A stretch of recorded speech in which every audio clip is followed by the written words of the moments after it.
Barbados Labour Party family. You're looking mighty fine tonight. How are you feeling? How are you feeling? And I'm seeing the red. And if you're seeing the red, it means we're red and ready. We are ready. We are ready. We are ready. My name is Tyrone Lovell, and I'm the co-chair for this evening's meeting. And I'm joined by Shanika Roberts-Odle as well. This evening, those of you who are present, we know you have come to witness how this party treats its people. And those of you who are viewing us online, we're hoping that you take the message as clearly as it is delivered. Tonight, there's a slight variation from what you may be accustomed to, as I canvassed for some time, and I've been given a little extra time to say a few things that I've been longing to say. But let me say first, we are not here tonight to make sport with our future. We are not here tonight to make sport with our future. We are here to ask you to stay the course in St. Philip North, stay the course in St. Philip South, and stay the course in St. Philip West with Sonia Brown, Enda Ware, and Kay McConney to make sure that the Barbados Labour Party return these 3 seats come February 11th. We all know we have a great political leader. There's no doubt. But she cannot do it alone. And if you want Mia Mottley one more time, you have to give her all 3 in St. Philip. I'll say a few things that all of you already know.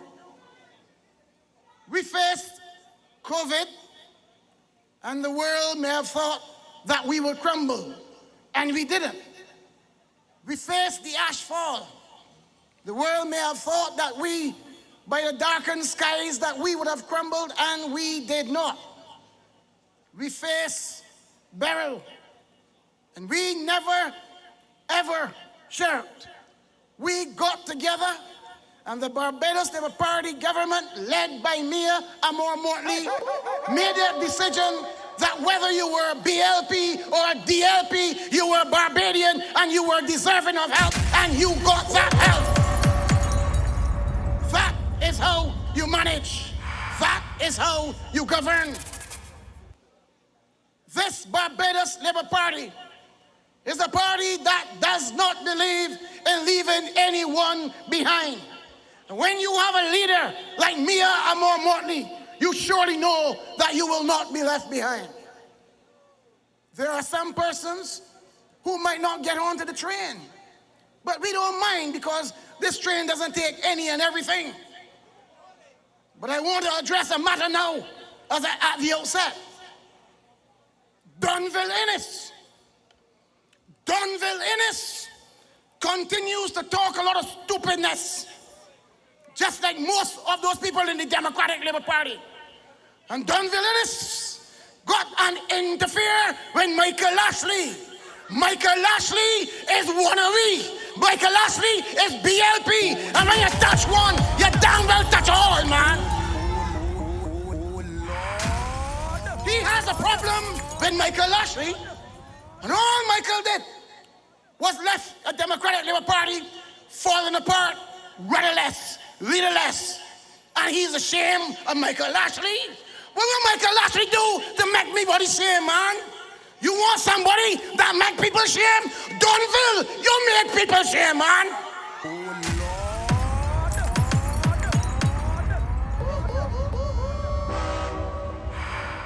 Well, tell me what Michael do, man. I've known Donville a long time, and he might not care that he made me shame, but he made me shame. He made me shame. And now he wants to walk by here and talking as though he's some paragon of virtue. Nonsense. Tell you, Michael Ashley is one of we. Don't touch it. If you touch one, you touch all. We don't play that game with this thing, man. You want somebody to attack? Go and attack the pit bull. Turn Chihuahua or Salmon Dog Retriever or whatever he has become. Not here. You don't play that kind of thing here. You want somebody to attack? Go and attack him. You heard how he referred to the women in this Barbados party and the supporters of this party? You heard him. Nasty, despicable behavior. And he expects to bring that kind of thing. Talk to him, Donville. That's what you want to do, man. Leave Michael Ashley alone. Leave Michael alone. But you see, men like Donville and the Rat, they got a problem with people who didn't go to Harrison College like them. They got a problem with them boys. And it bothers him that while his political career came crashing down or got locked off, he has a problem because Michael's political career is still soaring. And the people of the city of Bridgetown have said that Michael is their man and that come February 11th, they're going in their numbers and voting for Michael, and Donville can't do a damn thing about that.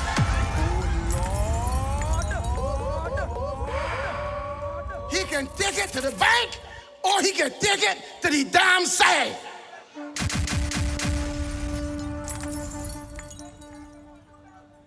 We have to understand what we are facing, people.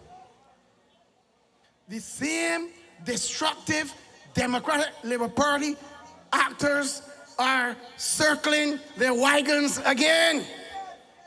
You already see the pit bull Chihuahua, wherever he is now. You all got Seeley. Tell a lot of lies last night, boy. You got Seeley. And, well, James Paul out there, but yeah. James out there, but yeah. And you got John Boyce knocking about, Ronald Jones knocking about, and I even saw Suku the other night. Y'all remember Suku? You remember when they had some issues with fluctuating energy prices and electricity bills? Y'all remember what she told the people to do? She had me confused. I could never understand what she was saying. And she said, if you want to save electricity, unplug the fridge when you ain't using it. No, she said that. And I was trying to work out what she means. So when she said when you're not using it, but when you're not using it, what she mean? That when you're not going inside the fridge to unplug it? Oh, once there, you can get it work out. Help me with it. But that is the kind of thing that they bring. But you all also remember, poor Kelly, they treat Kelly bad too, but Kelly gone. But you remember it was Kelly. Oh, this is the kind of politics that they practice, No ideas. And when Pineal Dairy had an excess of cow's milk, they decided they were going to dump it. Kelman, the Kelmanomics man, he said that they should use the excess cow's milk to make goat cheese. But Kelly know how to get them things done, obviously. So I'm just telling you these things to help you to understand that these people have no ideas. So when they come to you now with the manifesto, they say that 4 people prepared it, but the reason that it was running so late, man, they're working with AI, man. AI is who helping them with the manifesto, and that's why they pull up some old pictures and so on to put in, because AI didn't know what was current. They're going to feed AI that information. I know they told you write a manifesto. But can you believe anything you see in it? Can you? Pardon me? You can't believe it. So Ratty says that he wants 3 gas stations in St. John. Now, I always thought that a service station was a business. There was a service station in Messiah Street, I believe. Anybody here from St. John? There was a service station up there that it closed down. It closed down, eh? But it didn't close down because it was doing well. It is a business. You can go and drop a gas station where there's nobody. You will carry one down East Coast Road that you only visit every once in a while. But Ratty feels that he should have 3 up there because I don't know if he rat want gas or if he I thought rat like cheese. Oh Lord. I'm just saying these things to help you to understand that they are devoid of ideas. And when you check, and I don't try to compare, but when you look at the manifesto prepared by our team, you know why you can believe it? Because we produced a red book. And in that red book, we told you everything we did. But you know what was interesting? We said we were going to do these things. And we did them. And why I'm saying that to you is, Mia Amor Motley told you, give her the vote and watch ma. You gave her the vote and you watch her do her thing. And everything she said to you she was going to do, she has done. She has done. She said, I'm going to tighten up some screws. Things can be hard for a little bit, but bear with me. And once you make the sacrifices, she says, I will come back to you and make sure that you share in the bounty. Did you not share in the bounty? But she said it once. And she did it. She said it twice, and she did it. Lord have mercy. What she has in the manifesto, do you doubt that she will deliver? I think not. So this is what we have to do. We have to compare and contrast.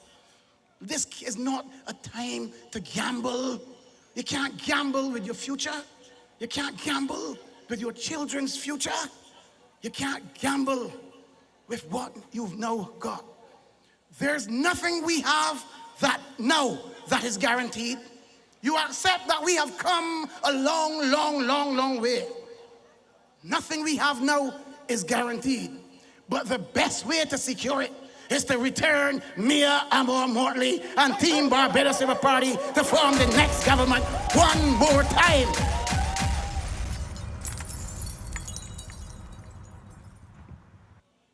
We have, and I want to speak not only to the Barbados Labour Party supporters tonight.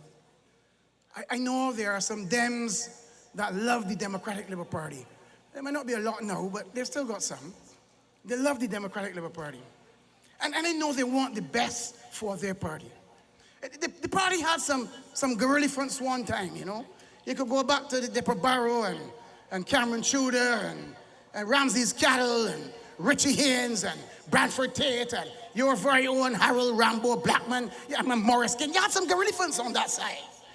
And there are people who remember them. And they remember a strong Democratic Labour Party that did well. But now you got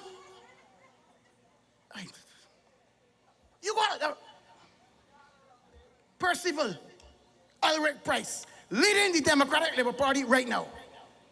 And he does not know where he is going because he said, I don't know how he get here. He don't know how he get where he is.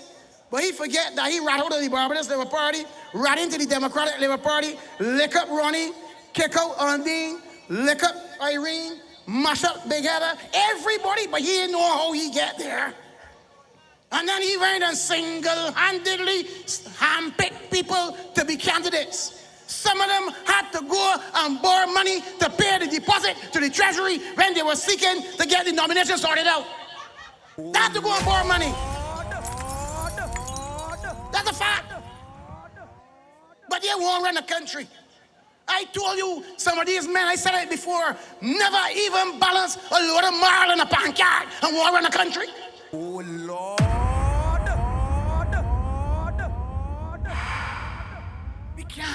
We can't change back to that. We can't. This is our country. We all love it. And we can't love it and go back to that. So you members of the Democratic Labour Party and you supporters of the Democratic Labour Party, I know you love your party, and if you want to help your party, you got to get rid of the rat. You got to send the rat back in, and that is the way your party will start to rise again. The LP people, I want you to hear me. Get rid of the rat. Give the party a proper purging. It needs to be purged. Get rid of him. Let it go back. They go back to the drawing board. And in the next 15 years or so, some young people will come by and start to make it and rebuild and so on. But not now. It can't be rebuilt with Eswick. It can't be rebuilt with Seeley. It can't be rebuilt with Paul and Jones and Boyce. And oh, my Lord have mercy, certainly not so cool.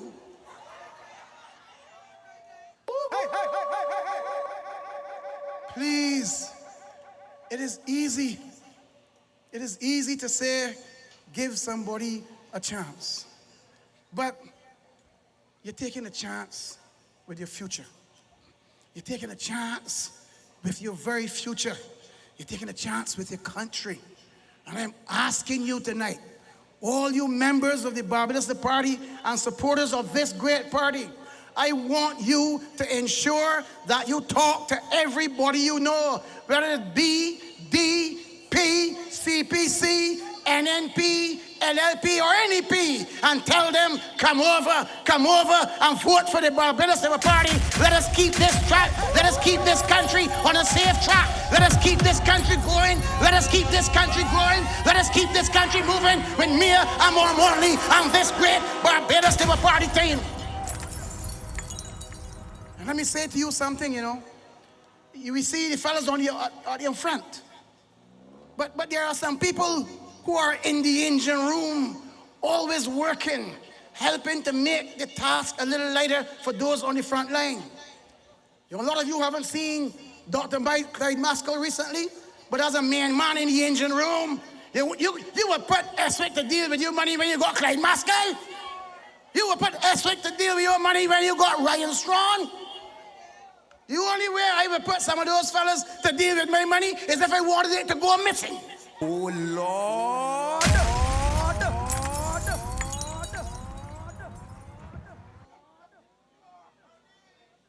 Please, I'm asking you, give Mia Amor Motley the team she says she wants. Give her the team she says she needs. With that team, she will give you what you want. I urge you, go out in your numbers and vote. Don't say that we got this when the fat lady sings. Go out and vote. Don't let it touch the line. Tell your friends to come. Tell your enemies to come. You don't have to worry about James Paul because he's coming. But let us make sure that we get those people out there to vote. We have to vote BLP, BLP, BLP, BLP, BLP. That is what we want.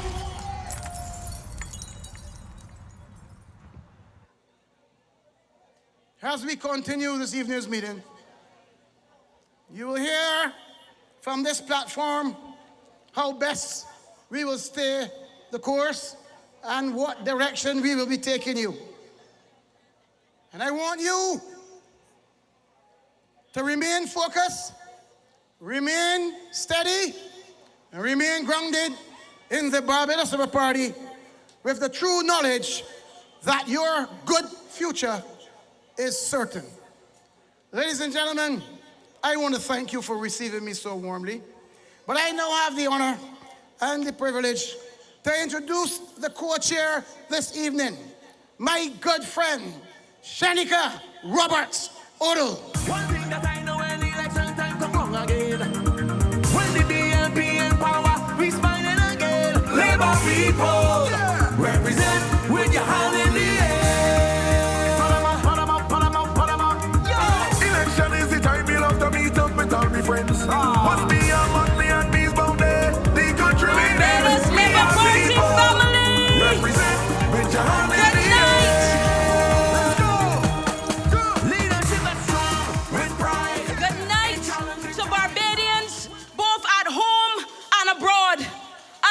Shanika Roberts Otto, and I come to talk to you about choices tonight.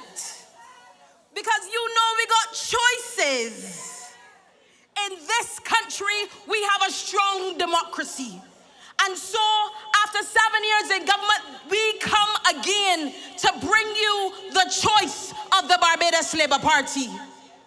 I come to speak to you about your future because we presented a manifesto that talks to you about how we plan to achieve all the targets and goals we speak of. We've even gone so far as to say, well, if the long version is a bit too long, let me help you with the cliff notes. Because we in the Barbados Labour Party do not come to a country short or devoid of vision.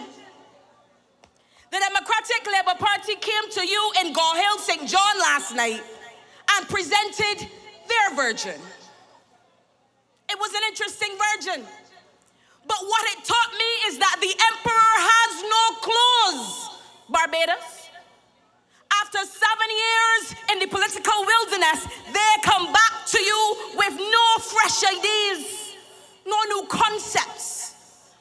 And their leader has spent almost 2 years begging for an election, calling for an election, pontificating about an election. Well, the election is here, and all you can hear from him is we ain't ready yet.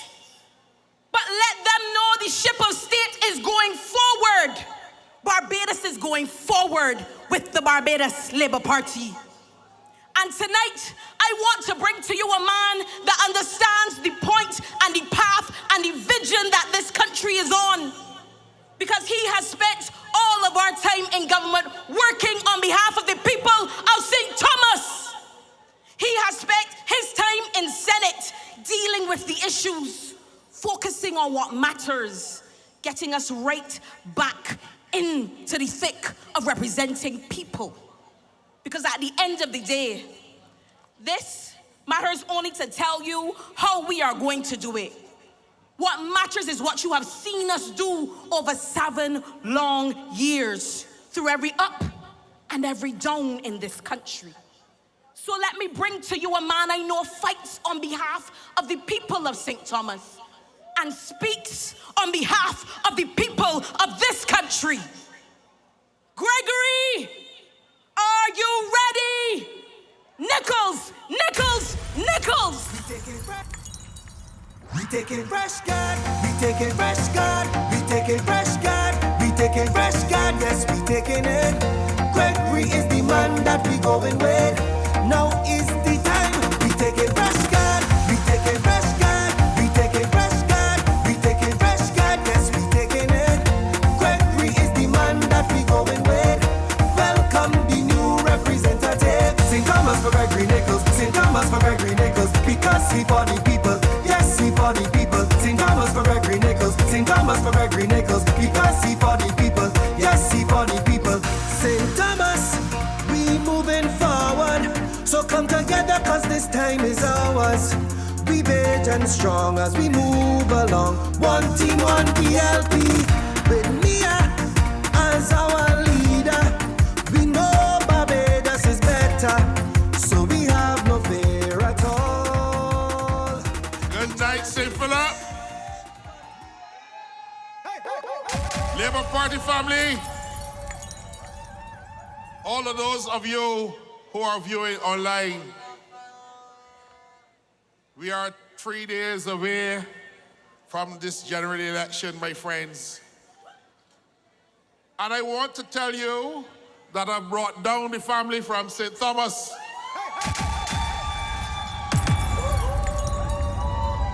St. Thomas people are here tonight in solidarity with Sonia Brown, Kay McConney, and Indar Weir. Your Barbados Labour Party has always treasured the relationship with St. Philip. St. Philip has always been an important part of the formation of every Labour Party government, my friends. And therefore, we have come to you tonight proudly standing on a record of achievement over the last 7.5 years. We have come to you tonight to deliver on the promises that speak to the essence of who we are as a Barbados Labour Party. We are proud to come tonight to stand in this community, to stand with K. McCarthy, who has done real work in the Barbados Labour Party as a minister of your government and indeed the representative of the good people of St. Philip West. Kay McConney is a woman of class. And we from St. Thomas have come down to this spot tonight here at Six Roads to share with you how we feel about Kay McConney, how we feel about Dr. Sandra Brown and my good friend Indar Weir. Your Labour Party has laid before the country its record, in the red record, and a manifesto, a covenant with the people of Barbados. If you have watched the news, you cannot hear anything that Ralph Torrance said about the launch of the Democratic Labour Party manifesto last night.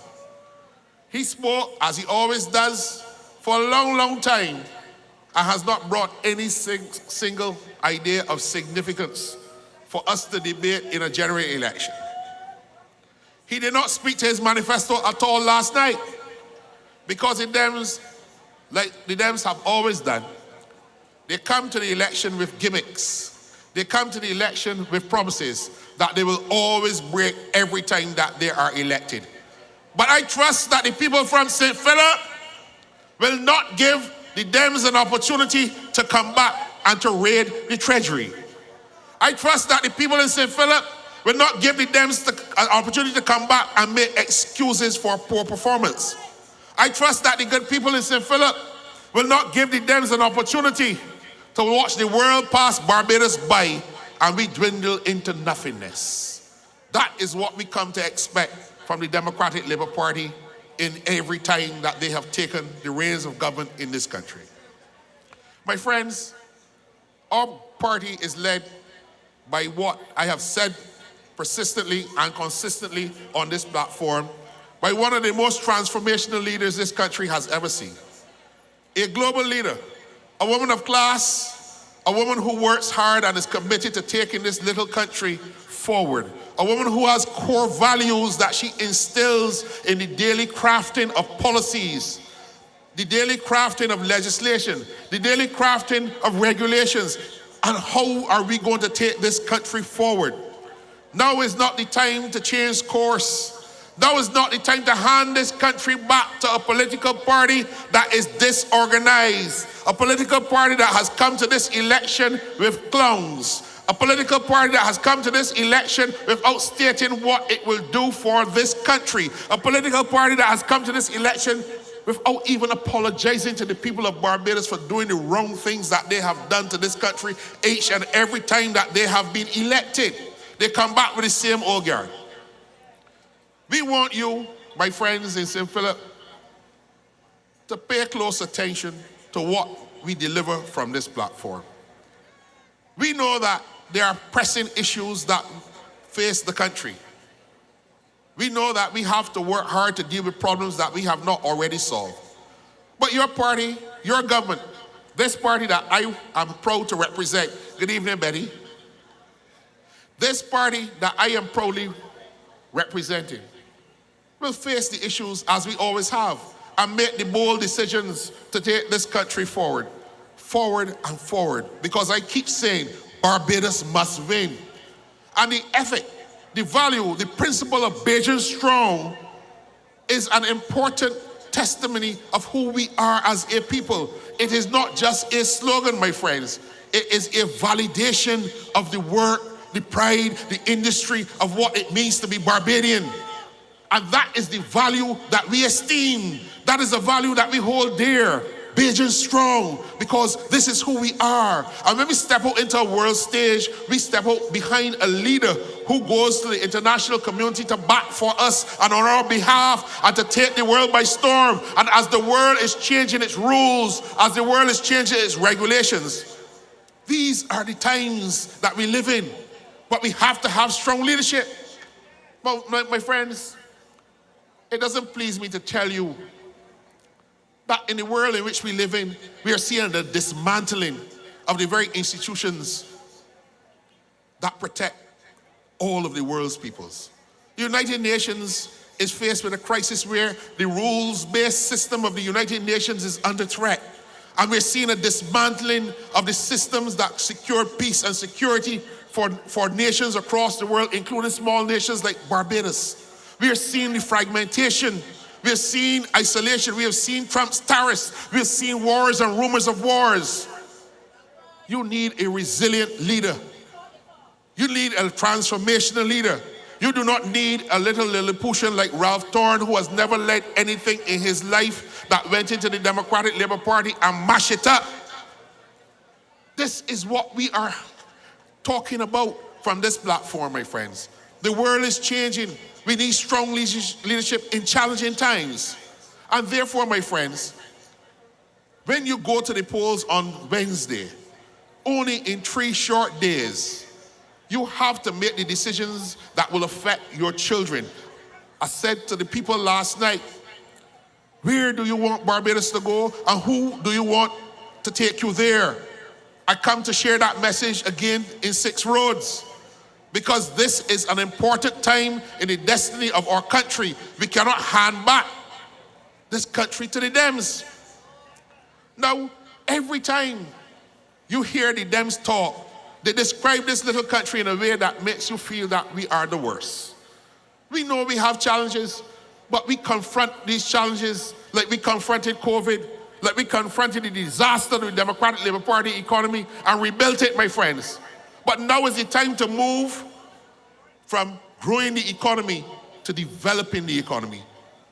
Economic growth is about the macroeconomic indicators pointing in the right direction. But economic development is something more. It's something more fundamental. It is about taking the material existence of our people and transforming it in a way that makes it materially advantageous to the people.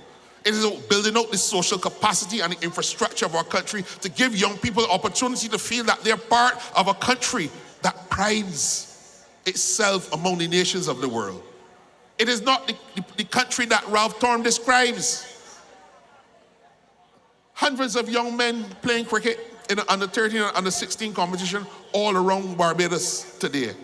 This is a government, my friends, that is committed not only to setting out a new criminal justice system, giving resources to the police, and putting a system in place for the courts to deal with crime, but this is a country that is investing in our youth. And in our manifesto, we speak to building out the sporting industries, especially cricket, that we have done so well by. You see in our manifesto programs, policies to build out new stadia across the country. You see building swimming pools so that we can get into swimming here in 6 Roads and also at Trents. 400-meter tracks here in 6 Roads, also at Trents.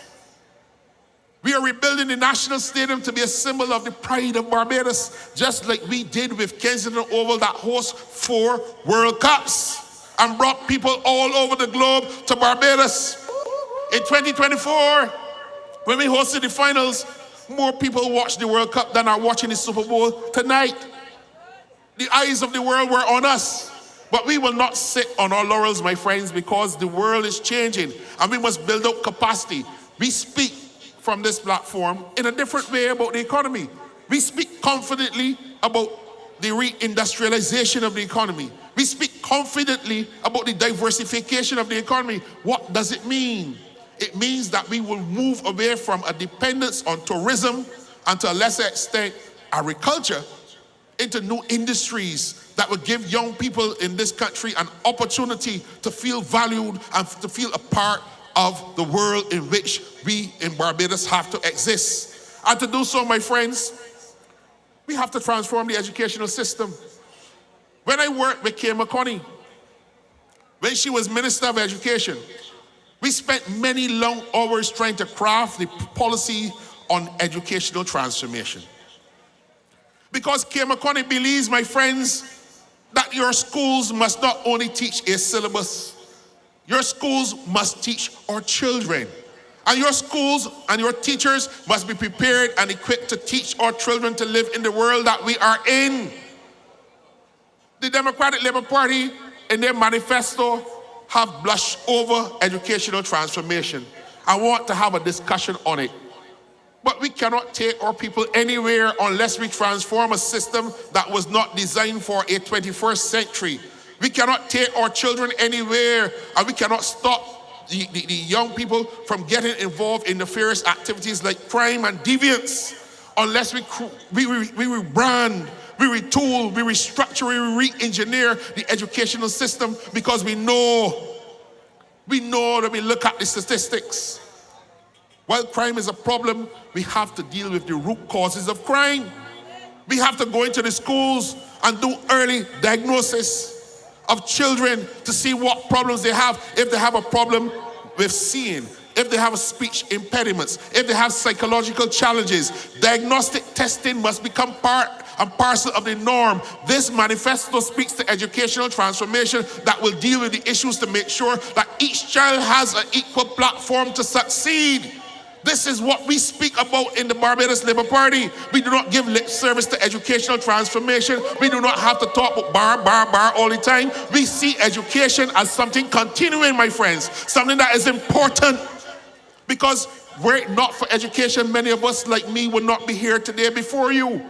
Many of you in the crowd, many of you online would not have had the opportunity. So therefore, we will never be regressive in our policies in education like the Dems. We will be progressive. We will be sending young people overseas. Our manifesto speaks to being able to take young people overseas so they can see the world, so they can imagine, so they can dream, and they can come back and conceive and conceptualize of ideas that will help build Barbados and build out capacity for other young children to come behind, because we don't know everything in the world. That is what your Labour Party is planning for you. So when you hear the Dems, you have to evaluate the difference between us and them. We can take care of you. We're not going to get it right. We can collaborate, we can discuss, we can work with the unions, we can work with the teachers to build out an infrastructure. We will give student leadership real power, because those young people have ideas that have to be listened to. We will factor their concerns into consideration when we are building out a new educational system. We are building new schools, we're building capacity, we're building schools that deal with ocean and climate, because these things are real. Our manifesto is a cut and thrust above the Democratic Labour Party gibberish about education. And when you get a chance to read it, you will see that in one line, they dismiss educational transformation as something that they would think about. It is not something to think about, my friends, because we have to energize our educational system so that Barbadians of a future, Barbadians that are yet unborn, would come through a system that they can feel proudly about. We can put an emphasis in sports. We can put an emphasis in culture so that these things are co-curricular and not extracurricular in our education system, because it is about building character. It is about learning in an environment in which you learn cooperatively. You learn to collaborate. You learn to work with each other. You learn to work out problems. Those fine skills, my friends, still have to be refined in a technological world that has gone from analog to digital, now to artificial intelligence. We can't conceptualize of transforming our educational system without dealing with these realities, my friends. So that we have to reimagine these things. And your manifesto, our covenant with the people, tells you how we are going to do these things. So we can build new roads, we can build new bridges, and we can build all of the houses that we have to build. But who will inhabit them? Where will the young people go? This party, my friends, when we started, we took something that the Dems say cannot happen and make it happen. Because you had to allow young people to go to university. Do you imagine if your party, your government, had come in and followed the Dems and said, we will continue to allow young people not to go to university, where the knowledge gap would be in 2026? There is a knowledge gap, particularly at the tertiary educational level. These are the things that concern Kay McConney. And I can tell you, because we sat down, the chairman Shanika and others, we sat down in a room up to 2 o'clock in the morning trying to word and craft the language that speaks to what all the technical experts had said, all the information, all the testing, and all the analyses were done about how we must transform education. It is not a proud thing to say that almost 70% of Barbadian children leave school without educational qualifications or certification. And if you don't transform education, you'll never stop crying. We have to reverse the trend in people leaving school without being able to be compatible with the world, without being able to stand up in the world and say, look, I can do this, I can do that. That is what real transformation looks like. So when we speak to building out the educational sector and transforming it, my friends, the work that Kay McConney started in earnest, continued by Chad Blackman and Sandra Husbands. That is the difference. And we did all of that while managing all the challenges that were left by the Dems, all the infrastructural needs, all the not having buses and garbage trucks and sewage and all the challenges like COVID and the ashfall and all the problems, the hurricanes, Beryl, all these things working for you. So how is it that in an election where in 4 days to go, Ralph Thorne can launch a manifesto with 4 days to go and can speak last night in Gull Hill without connecting to any of the things that you heard me talk about? What kind of political party does that? What kind of political party can feel proud to stand on a platform with a poor track record in government under Sandy and under Stewart to want to come back to you to say that they are fit to lead? What kind of political institution? You know what? Barbadians have always been discerning. Barbadians search through the issues. And I'm confident, my friends, if there's any indication from YC here tonight, that you will make the right choice. But it is important. It is important to continue to press home the message that you must come out and vote. You must get your friends to come out and vote because we cannot afford Ralph Thorne. You imagine David Estwick as a Minister of Finance? Oh, Lord. You imagine that? You know, the Bible tells you on his Sermon on the Mount that you should be aware of wolves in sheep's clothing. The Democratic Labour Party talks a good game. Some of them are wolves in sheep's clothing. But Dr. Estwick comes to you dressed as a wolf. Everything that he has touched when he was a minister was a disaster. The worst contract that the government of Barbados has ever entered into was that building on the Pine in the Water Authority. It was so bad that even when Frandel was Prime Minister, he refused to go to the opening of that building. It was a shame. And we came into office and told the contractors that own the building, that commercial arrangement that you all do with the Dems can't work. Can't work. Not in the name of the people of Barbados, because as the Prime Minister says, we are running a government, not a slush fund. This is not the Dems. He went up to Andrews and took that factory and they cannibalized the factory, talking about dealing with energy and the energy crisis and creating lower energy costs. But all Estwick do is get River Tambring plant all around Barbados, that when the sun hot and combustion occurs, fire after fire after fire after fire. All kind of projects that failed. And he barking at you, barking and howling and cursing and carrying on. Not a single idea, not a single perception as to where he would want to take the country if he were in charge of a Ministry of Finance.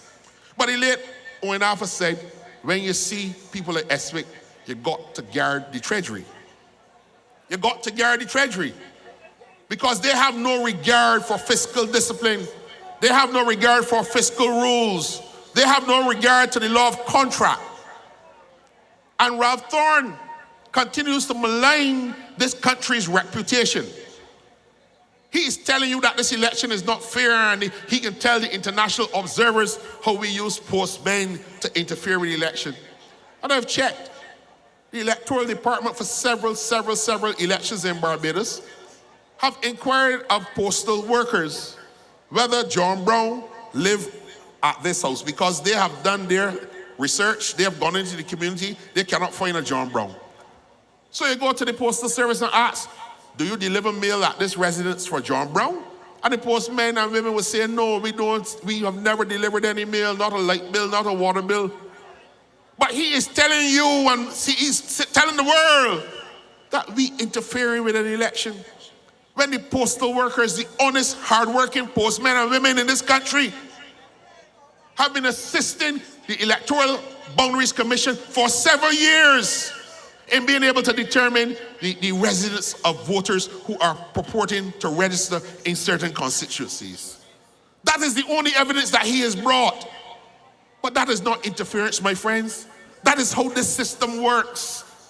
But he will say on a platform and excite the 400 Dems that went up to Go Hill. Only 400 went. By all reports. And the media doesn't ever put the cameras on the crowds. But he would tell them, and they would believe that we have to steal an election. You see the crowd here tonight? Let me hear you. You believe that we have to steal an election? You believe that we have to steal to get in K. McConney? You believe we have to steal an election to get in Darware? Or Dr. Sonia Brown? I will ask this question.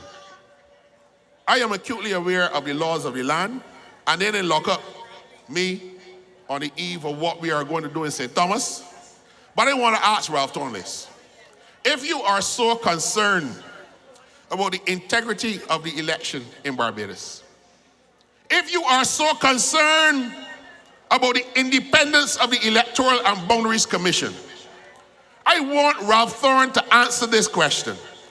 Did any member of the Electoral and Boundaries Commission who is associated with the Democratic Labour Party attend with Ralph Thorne soliciting money to support the DLP in this election?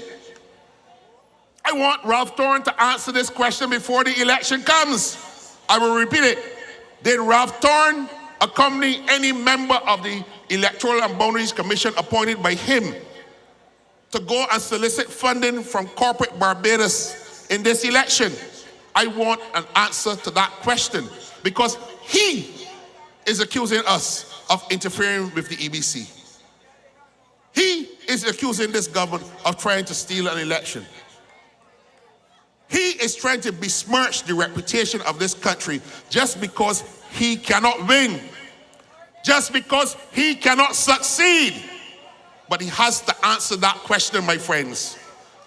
He has to answer that question. Because you know, people say what? You can hide and buy ground back. Can't hide and work it, my friends.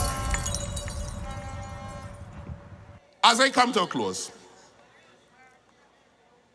I can beg one, do not swap a queen like K. McConney for a common man. Esme is a common man in the truest sense of the Barbadian vernacular. He is a common man. He behaves like a common man. No class at all. Do not swap a queen like K. McConney for a common man. Give Dr. Sonia Brown, and I love Sonia. You know I love Sonia? Everybody don't got to sing from the same hymn sheet. And this Labour Party, and I can tell you, I know this Labour Party got people of varying forms, varying abilities, varying experiences. And if Sonia a little different, I love that, because that brings a freshness to our deliberations. That brings real discussion and debate to the fore. You got to give me Sonia Brown in St. Philip North. And in there is the man. Your 30% growth in the agriculture sector did not come by serendipity. It came by the work that Indar will come tonight and talk to you about the work that we have done to make a correlation, my friends, between what we are doing to advance the economy and to uplift agriculture and to modernize the agricultural sector, even with technology. It is in this manifesto, my friends. It is in this manifesto. And the 30% growth that we saw last year in agriculture will continue. If the Democratic Labour Party comes into office, it will not continue. Because ESPIC had agriculture. And where did it go? So my friends, the choice is really clear. I beg you, I beg the Philippines, the Labour Party has succeeded with your help. When Tom Adams came in, David Simmons had peace in St. Philip. When Owen Arthur came in, he had peace with Cappy, and then later with Anthony Wood. When Mia came in, she came in with Indar. She came in with Sonia Brown and John King, now Kay McConney. St. Philip, you have to play your part in this election and give the surge coming from the east, where all wisdom comes from, right down through the bosom of this country on the 11th of February, right through the heart of the Valley of St. George, going into Christchurch and all the seats in St. Michael, blowing up into St. Thomas and all in the north. Let us give me a motley. St. Philip, let us start with the east and bring the Barbados Labour Party candidates in St. Philip home on the 11th of February. I want you, my friends, to send a strong message that Barbados must win, and we are Bajan strong. Good night, and may God bless each and every one of you. That we going with. Now is the time. We take it fresh God. We take it fresh God. We take it fresh God. We take it fresh God. Yes, we taking it. Gregory is the man that we going with. Welcome the new representative. St. Thomas for Gregory Nichols. St. Thomas for Gregory Nichols. Because he for the people. Yes, he for the people. St. Thomas for Gregory Nichols. St. Thomas. Thank you, Gregory. Because he for the people. Thank you, Gregory. Seems as though St. Thomas is all right. And you feel the same way about Christchurch, St. Philip West? You feel the same way about St. Philip South? But how you feeling about St. Philip North? Barbados, we did not come this far just to come this far. The foundation that has been laid as a springboard for what better lies ahead for this country. We can only make that next jump if you go to the polls and overwhelmingly vote for Barbados Labour Party candidates right across the country and give me a motley team. Tonight, I ask you, before I move on, I see Cynthia Ford is here with us tonight. Cynthia Ford, stand up, let us see Cynthia Ford. A stalwart of the Barbados Labour Party. A general.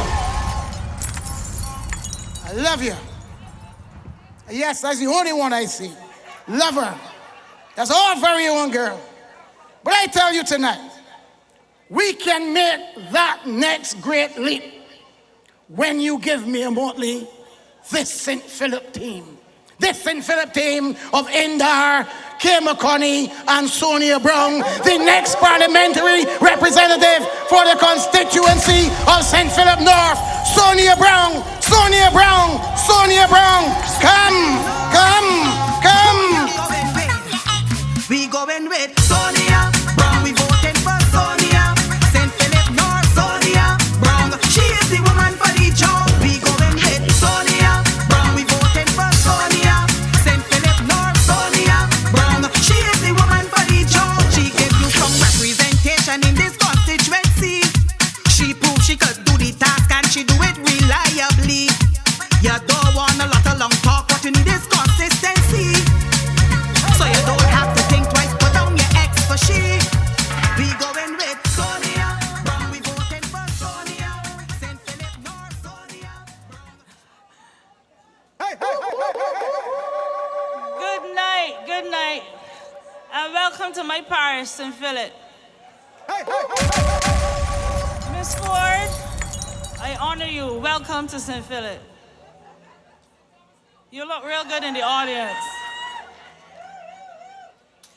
I want to start by thanking my comrades in Darweir, Kay McConney. They're always the source of strength to hold me up, like in these days, couple of days before elections, and I'm tired, but we gotta keep on rolling. I want to thank the residents of St. Philip North, the constituents, who have seen it fit to get me through 2 elections, and I'm humbly asking that you show up for the polls on Wednesday, the 11th, to see to it that I get into a 3rd term to do my work. I am not a big Bible person, but I came across part of Revelations today that said, and they were judged, every man according to their works. And tonight, ladies and gentlemen, I want you to be my court, I want you to be my jury, and I want you to be my judge. Simon says, I don't do, and I don't do, and I don't do. I'm going to lay out a few of the things that there's no I in team, my teams, there are several, have accomplished in St. Philip North since I started in 2018. For St. Philip North, when I got in, immediately after I got in, we decided to start a job registry where we recorded everybody that needed a job. We took their CVs, we did a little training in the interview process, and as of 2025 till now, we have managed to place over 180 people into jobs. Guilty or innocent?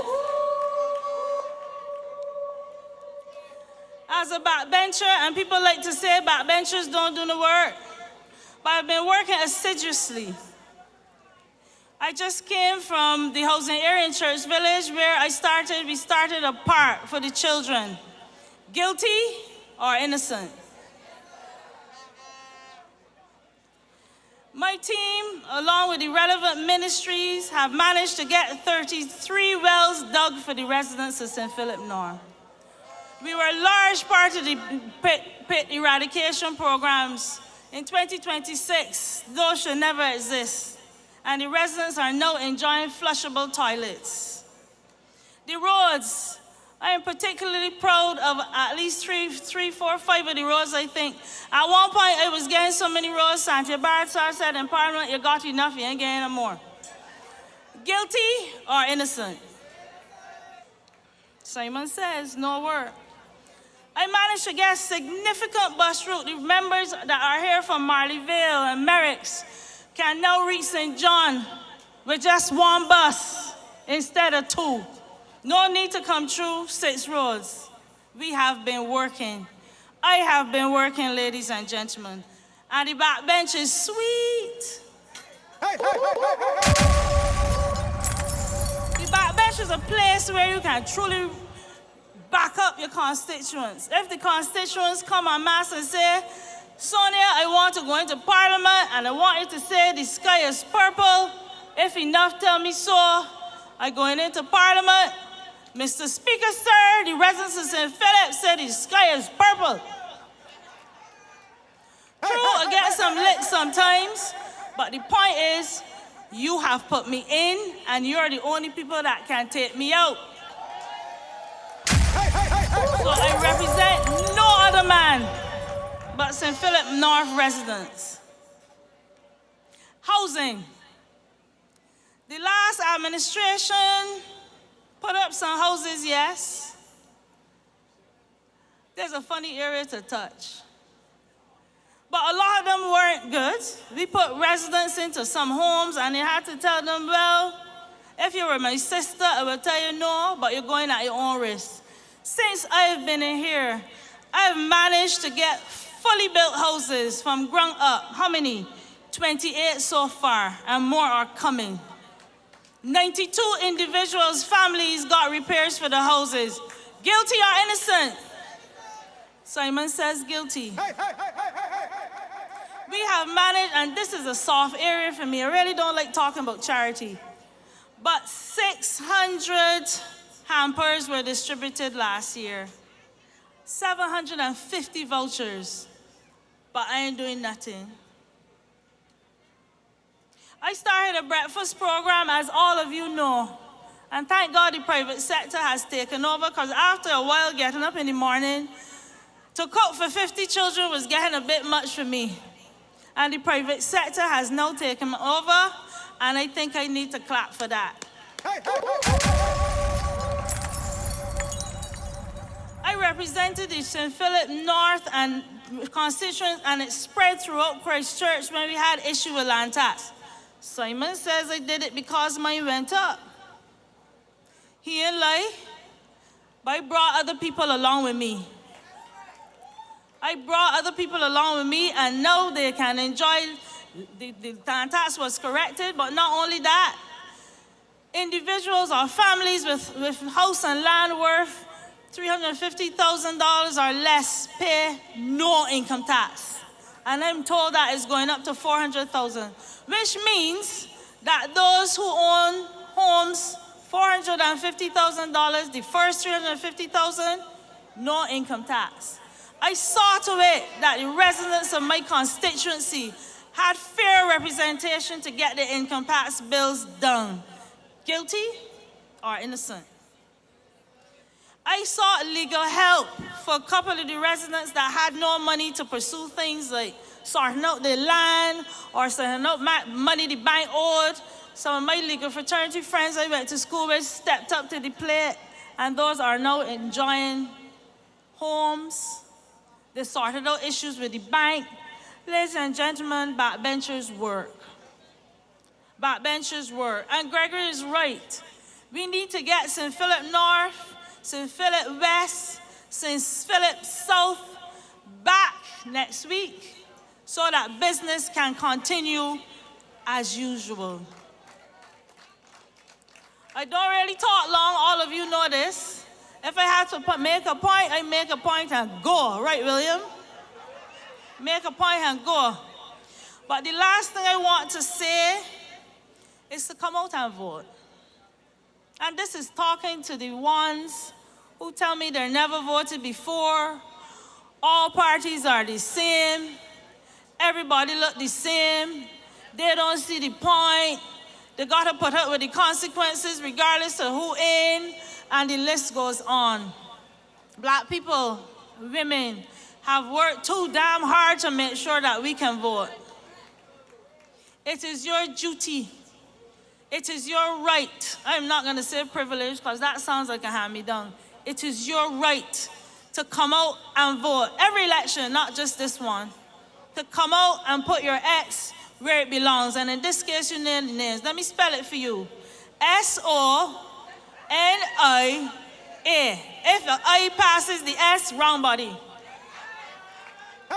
Wrong body. I have work to do. I have a lot of work to do. And I'm not done yet. I'm still fairly young. 54 ain't bad, William. 54 ain't bad.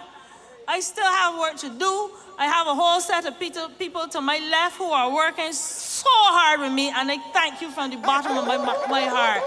I really thank you. Michael, I owe you.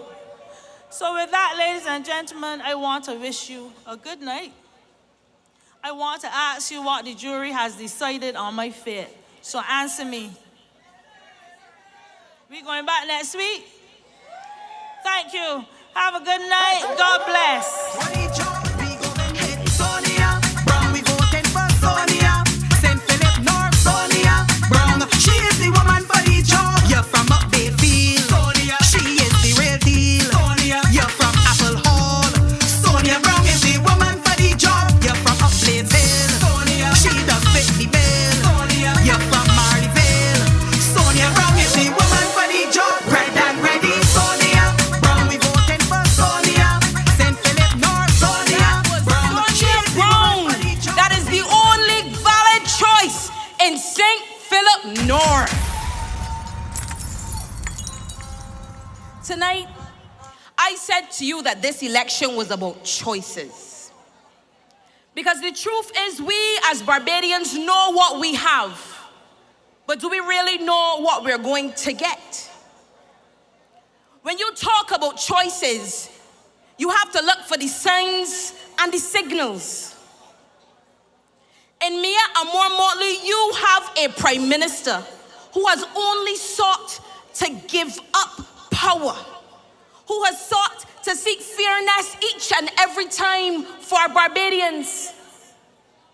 Where else will you find someone with all legal right to choose judges who says no, I'm going to give that to a committee.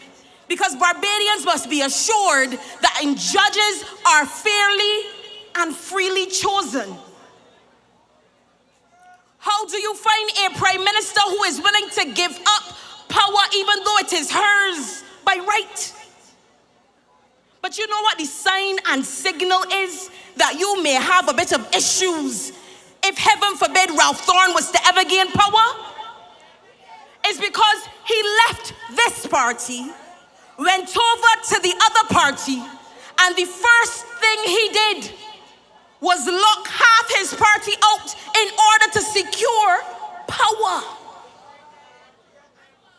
Understand the difference that you have. Understand the choice that you face. Mia Amor Motley, at each and every time trouble has risen up its head, has gathered her team around her, has gathered Kay McConney, has gathered Indar Weir, has gathered Sonia Brown, and said we have to find a solution for Barbadians. She has taken her time to lead you with vision, with clarity, with purpose.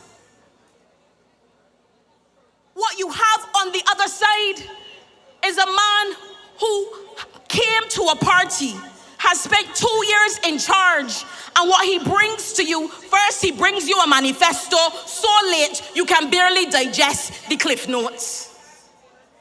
And he brings you a manifesto that proves not only has the Democratic Labour Party paid no attention to what you need in the 7 years, he clearly learned nothing when he was with us. Because the Barbados Labour Party believes in vision. The Barbados Labour Party believes in teaching all of the young ones how to do things. The Barbados Labour Party believes that your future must be assured in you. You must be empowered. You must be given a path forward, always. But do you know how I know that Ralph Thorne paid no attention when he was on our side? The political leader, the prime minister, every single year holds a session to talk about the estimates. She walks you through the process. She shows you how to read them from left to right, right to left, front to back, and shows you how things are explained and why things are where they are. And I can say, from the times I have been in those sessions, I have never seen Mr. Thorne. Because of course, he finds himself too righteous to learn. He finds himself so caught up with the path to power that he does not understand to lead Barbadians, you must first be a servant. You must first be a servant because your only master must be God and the people of this country. So understand, when I stand here and I say you have choices, it is because Ralph Thorne would have you believe that the choice you made in 2018 was a fallacy. He would have you believe that the choice you made in 2022 was an aberration. But you, Barbadians, got up each and every election morning. You got up and you knew what your choices were. You knew what was at stake. And you made a decision each and every time in your own best interest. So tell Ralph Thorne you see the signs and signals of what he would bring. And you will tell him, no, sir. Because you, the people of this country, run this country. Not for a moment, not for power, not to pontificate on your righteous indignation, but to provide for the future. Because that is all we have ever had in this country. Each other. We have never had gold. We have never had bauxite. We have never had rivers. We have never had forests. We have had the Barbadian people. Fearless, strong, insurmountable. and under Mia Amor Motley and this St. Philip team and this Barbados Labour Party team, we will continue to be big and strong. So tell Ralph Thorne, so sad, too bad, try again later. But let me bring you a woman I greatly admire. Because in this political life, it is the same in any command. Let me bring you a woman I know that has been fiercely an advocate of the people of this country. She came to the Barbados Labour Party because she knew you were better with us. Tony Moore. St. George North is really actionist. St. George North is really actionist. St. George is really actionist. Yeah. We voting for MP Tony Moore. She always give very more in matters. From paternity, field raises and policy, I put in my ex right there with more in matters.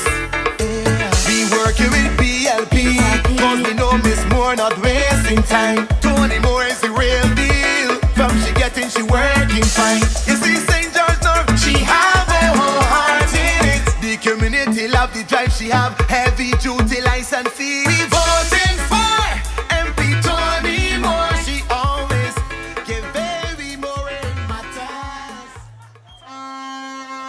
Good night, Six Roads.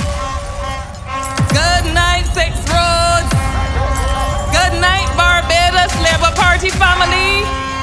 Those who are here and all those online, good night.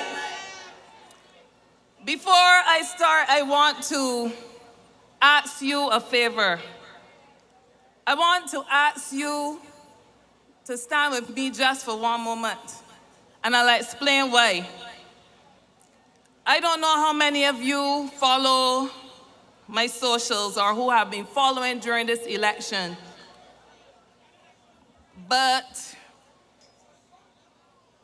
yesterday, you may have seen a testimonial from one who has been rooting for me from day one when I went to St. George North, right next door in the church bottom. A community leader in his own right, one who had rallied so many young people, trying to show them a positive way, in his own humble way, getting them involved in football. And one who inspired me to make sure that we work towards making the field at the Glebe Pavilion a lot better, not only for those competing in football, but so that the young people can have a space that they can function in safety. And for my St. George North family, they know that I'm referring to Rasai. He passed away early this morning. An example in many ways of what a lot of us need to be. Our brother's keeper, an example of what we need to see around this country as we talk about crime and as we talk about support for young people, some person that is willing to stand in the gap. So I'm just gonna ask you to join with me in a moment of silence to his memory and to his life and example.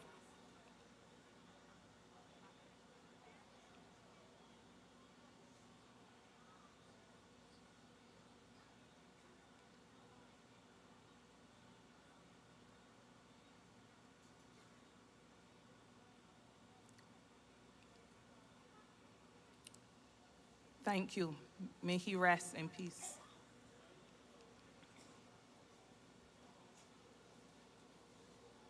I love my BLP family because without explaining and just asking you to stand, you had the discipline to stand, and I want to thank you for that.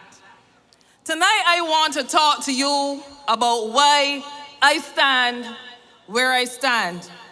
And I want to talk to you perhaps for a moment on why a number of us who were not traditionally interested in politics or into politics, now stand where we stand.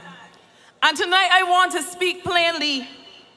And I am not one, and you know that, given my background in the labor movement where I represent all Barbadians and their family, irrespective of where they stand politically, socially, I stand for all working people in Barbados and their families. So I don't get into politics. I don't get into personalities. I don't get into name piercing or joking, but I'm about principles. Tonight, I want to talk to you a bit about that. But I want to connect us to our history, a bit of history, and explaining why I stand where I stand tonight. Tonight, 5 years and 3 months after I was elected to serve the people of St. George North, there are still some who would ask me, Tony, how can you, a trade unionist, a labor advocate, want to wear 2 hats? How can you feel comfortable sitting as the General Secretary of the Barbados Workers Union and also serving as a member of Parliament? When I came just over 5 years ago, it was a little difficult to answer that question. Not because I didn't feel the commitment, or I didn't feel the passion, or I didn't feel the drive to do both, but because when people are at the start of a journey with you, and when you have to be saying the things that you want to do, it's often a lot more difficult to explain in a way that people can connect to. I would like to believe that 5 years on, many of you who may have had your doubts, many of you may be able to look back and see the connection. Why a prime minister would go to a labor leader in the height of COVID and say, come, join my team, the time is now. Because she would have indicated to you that there were multiple times before that she had asked. And each time I said, no. In fact, it was more like, not me and that. I tell you already, I'm not interested in that. But in 2020, as I explained before, the world of difference was created due to COVID-19. Because what COVID-19 did to countries and trade unionists, workers' representatives all around the world, was to force them into a corner. Not only because health was deteriorating and everything was spiraling out of control by the disease, but because working people then found themselves having to second to the whims of so many employers, public and private, taking money out of people's paychecks, sending home people without reason or without following the process, all in the name of COVID-19, saying that it was force majeure. And I had a responsibility that I had to consider whether I would allow Barbados to suffer that because other countries were doing it, other bigger countries were doing it, or whether I would seize the opportunity to anchor the commitment that I had made in service over the years to ensure that I would be in a position not only to keep noise and say, no, no, no, no, no, you can't do that, but would keep a government in check, keep a government that obviously wanted to be true to itself by asking me in the first place, keep that government exactly where it needed to be, not only for public sector workers, but for private sector workers as well. You would recall that with tourism being non-existent, tourism workers were exposed. All the workers, self-employed and otherwise, found themselves in very vulnerable positions because if tourists come in, all the related industries and companies and businesses were under threat. And tonight I don't want to dwell there. I only start there because in 5 years' time, I am sure that many of you ought to be able to see the difference that labor being involved has made to this country. I am sure that many of you are able to appreciate what putting labor in a Labor Party truly means.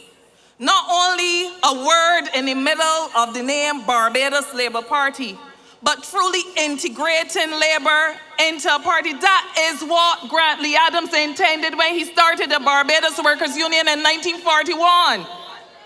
And I want to come to that because what changed along the way?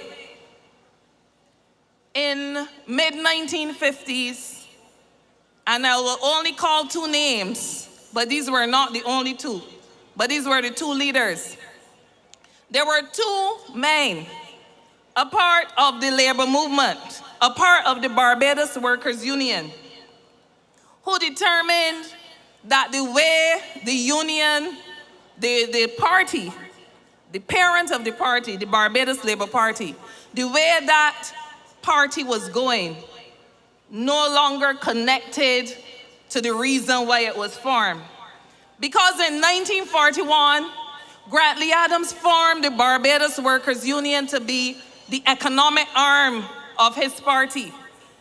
He wanted to give the union a certain independence to be able to speak for the poor and underprivileged, to be able to raise the standard in the country for so many people that look like you and me who didn't have the opportunity of a franchise, who didn't have the opportunity to own, who were slaves generally in this country.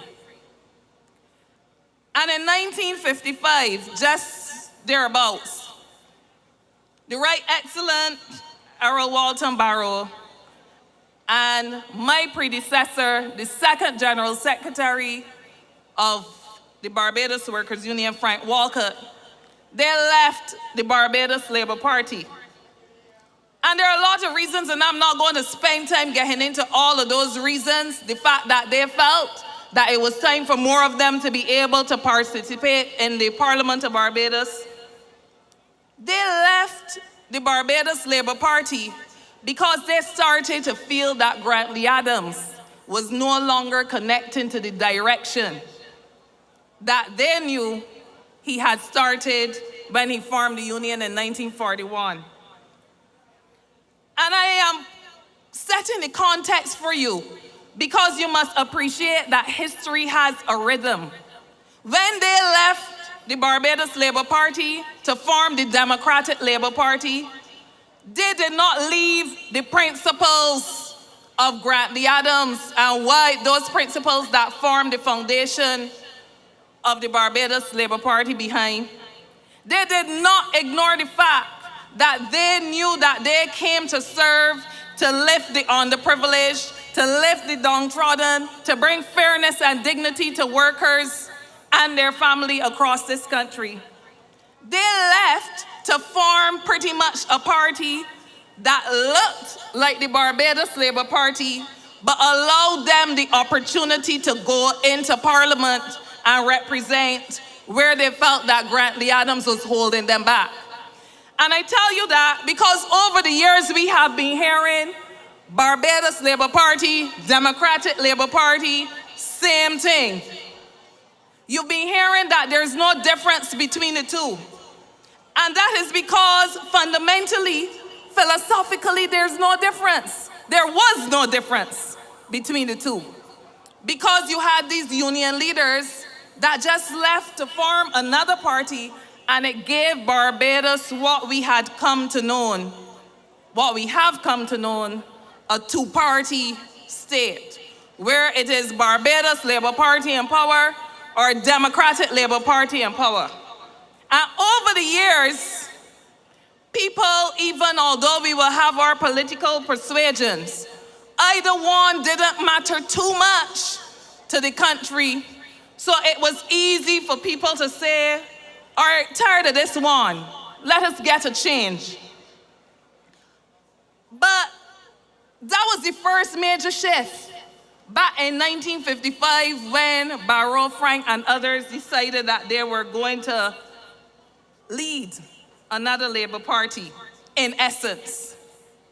And they connected to the lower class and the lower middle class. And I know that you've heard it because they were of the view that the BLP had become more a middle class kind of party. So time did not freeze. 1955, they formed the DLP and they moved on. But I want to say that the Democratic Labour Party that Frank Walcott and Errol Barrow went and joined in 1955 no longer exists. The DLP once stood for workers. The DLP once fought for fairness. They once carried the torch of social upliftment. But that Democratic Labour Party has drifted. And I told you I will speak to you on why I'm here, because it was not only COVID. I had the unfortunate experience of being very young in my tenure as General Secretary of the Barbados Labour Party and being ignored by that party that was started by my predecessor. Being ignored and being told, if we are asking for meetings, they're ignoring the call for meetings. We don't have to meet with you. If you don't like it, all you gotta do is go and walk up and down the street and burn some calories. I didn't look then like I needed to be burning any calories as I do not look now. And imagine, and I want you to picture it, because this is a government now that Labour is in alignment with, that does not require me to even have to go and walk up and down streets to prove a point, because Labour has a seat on the inside to question, to influence, to demand, to consult, to engage in a way to drive decisions that would uplift so there doesn't have to be a divide.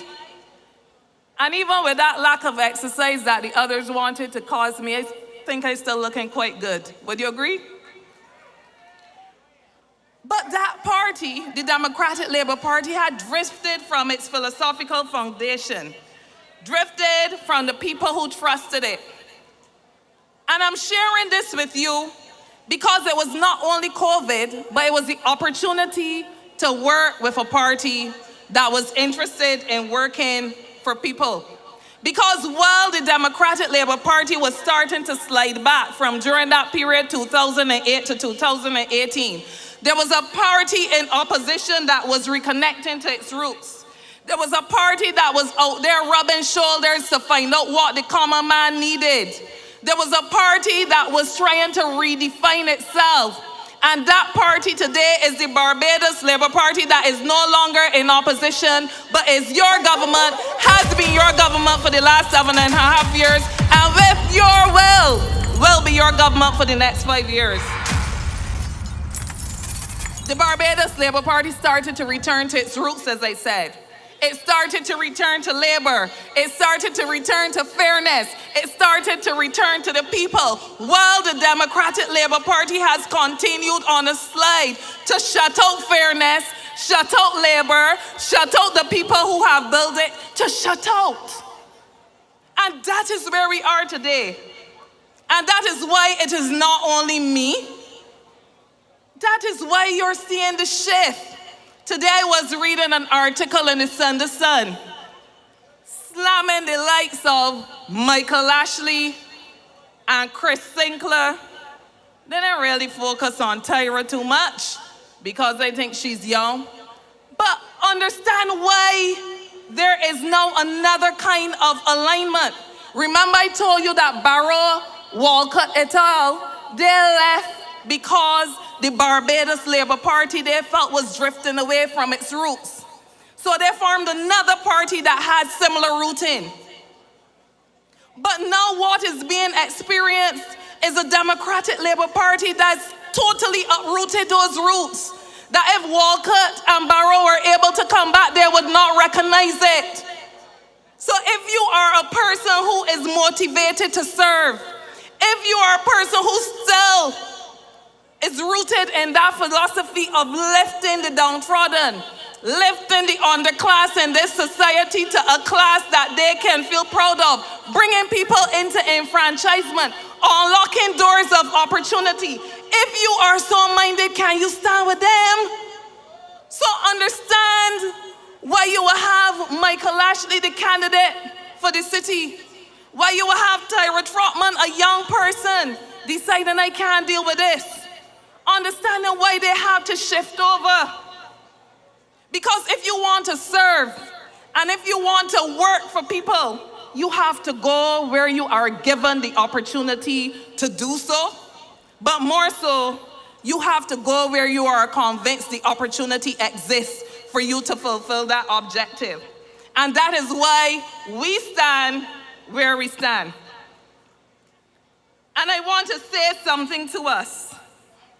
I believe that we are a better country today where we can embrace the talents of a wide cross-section of people. I believe that we are a better country today because we have a government that sits with people, listens to people, works with people, so that even when mistakes are made, has it been your experience that this government just sits back and says, well, we are 30-0, 29-1, so we can do as we like? This government has always undertaken to re-examine, to see where mistakes are made, to see where it can strengthen policy, not through bewilderment or confusion, but grounded in the principle that we must continue to deliver the best for the people who put us here to serve. So this government has always known how to course correct. So tonight, I tell you, I am not alone, and I mentioned those 3 names, but there are countless others who have joined our canvas, who have joined the crusade to uplift workers, and they recognize that they had to join that with the Barbados Labour Party that has been delivering.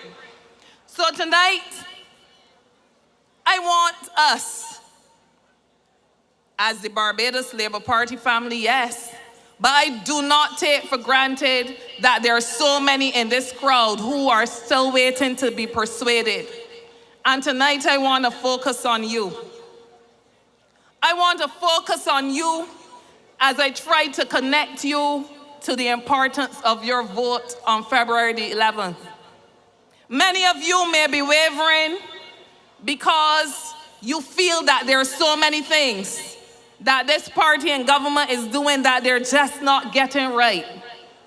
But you are also convinced that there's so many more things that this party is doing that is good for this country and good for this country's development. And I want to say to you, as I've said before, and I will say as we are on the countdown to Wednesday, that as you consider your vote, don't consider whether you are placing your vote simply in St. Philip North for Sonia Brown. Don't consider alone that you are giving a vote to Indarware in the south or Kay McConney in the west of St. Philip. Consider that with your ex, you are determining for yourself whether you want to be a part of a party that you have seen adrift, or whether you want to be a part of a movement that is not perfect but is taking this country in the right direction. You have to consider with your ex whether opportunities have been unlocked that for 10 years you were feeling were locked up. You have to consider for yourself whether this is the government that has been cutting jobs, sending home public servants unceremoniously, or if this is the government that has been creating opportunities. You have to consider for yourself If this is the government that is patting itself on the chest, or if this is the government that is saying, I know we have further to go. We have minimum wage, but we need to create a minimum wage. We have created jobs, but these must be sustainable, stable jobs for the people of this country. You have to consider for yourselves if your vote will make a difference. And I know that as you reflect over the next 3 days, as you go in quiet reflection, and I'm not talking about the arguments with people on if you should vote and how to vote and so on, as you reflect, I know that the conscious and more sober among us can only determine that they will join the movement that is working for labor, the movement that understands that where labor leads, Barbados succeeds. And specifically to you in St. Philip, that you will be coming from the north and bringing in Sonia Brown. You will be coming from the south where Indarware is working as a senior in this parish. And you will be coming from the west and bringing home Kay McConney, because you understand that Barbados is as strong as it is, where our leadership is as strong as it is, and that leadership is not with them, but it is with me and Amara Motley and the Barbados Labour Party. Thank you, good night, and God bless. MP Tony Moore, she always give very more in matters. From paternity, field raises and policy, I put in my axe right there with more in matters. We working with BLP, cause we know Miss Moore not wasting time. That was my MP. On the morning of the 11th, I am going to get up early. I can get up off the chair because I'm not sleeping in the bed. I can get up early. The wife might be a little uncomfortable. She may be a little cold, but I'm sleeping in the chair because I'm moving early. I want to make sure I get in the booth early to give Tony Moore my vote one more time.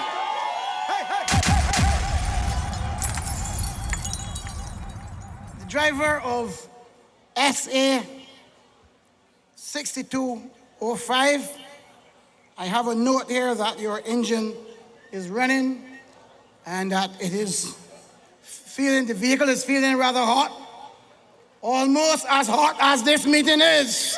Go and check your vehicle.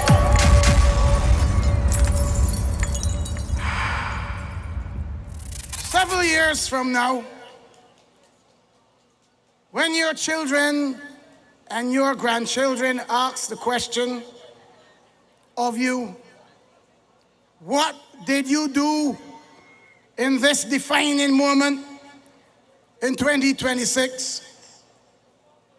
You cannot let it be said that you dropped the ball or that you took your eyes off of the prize. You cannot let it be said that we covered and we left their future to chance.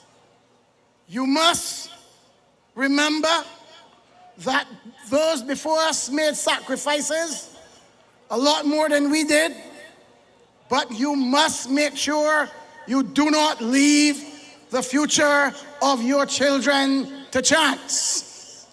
And chance is if you vote for the Democratic Labour Party. That is chance. That is dangerous, and you must not do it, and you must ensure that you go to the polls early and you vote BLP, BLP, BLP, BLP, because that is what Barbados needs.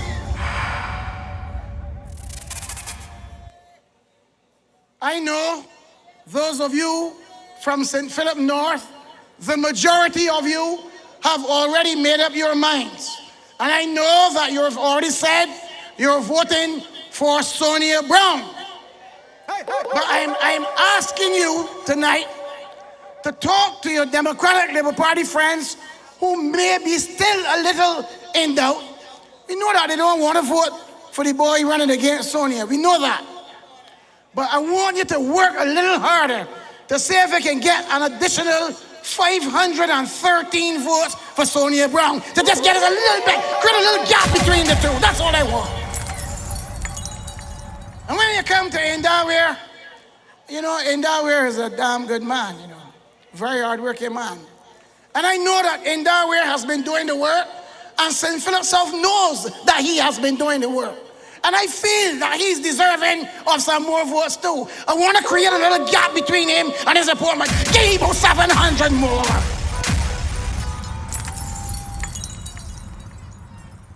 I'm coming home a little closer. You know, the next representative for this constituency is a gem of a lady. And I know that we had to do a little extra fighting the last time. And we are prepared to do a bit more fighting this time. And I am telling you that I am confident that the people in St. Philip West will find a kennel for that pit bull. We will find a kennel for him because we are going back to the polls and we are voting one more time for Kay McConaughey.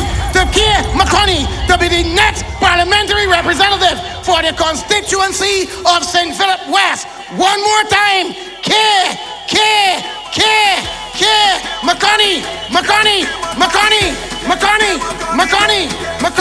McConaughey. Come on, Kay, come on. Left, right, forward. These people say they want it. These people say they want it. We ready and ready. We ready and ready. We want teachers keep coming. We want the work keep coming. Strong leadership be loving. Love the country we are running. These people say they want it. These people say they want it. We ready and ready. We ready and ready. Forward with Kay. That is the way. These people say forward with Kay. Kay is the best. For St. Philip West. Night and day. We going with Kay. Night and day. Kay. With Kay all the way. Night and day. Night and day. Kay. With Kay all the way. Night and day. Night and day. Kay. With Kay all the way. Night and day. Night and day. Kay. With Kay all the way. Forward with Kay. That is the way.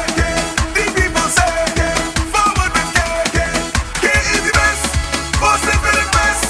Night and day. We going with Kay. She lives and breathes her mantra. Community at the core. People at the center. Community at the core. People at the center. Community at the core.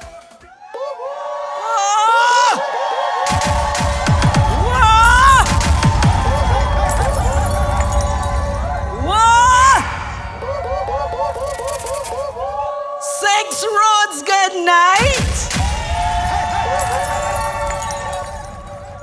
We have gathered here at Six Roads, which is a crossroads here in St. Philip. And as the name suggests, there are 6 roads. And I want to tell you tonight that every one of them lead to the Barbados Labour Party.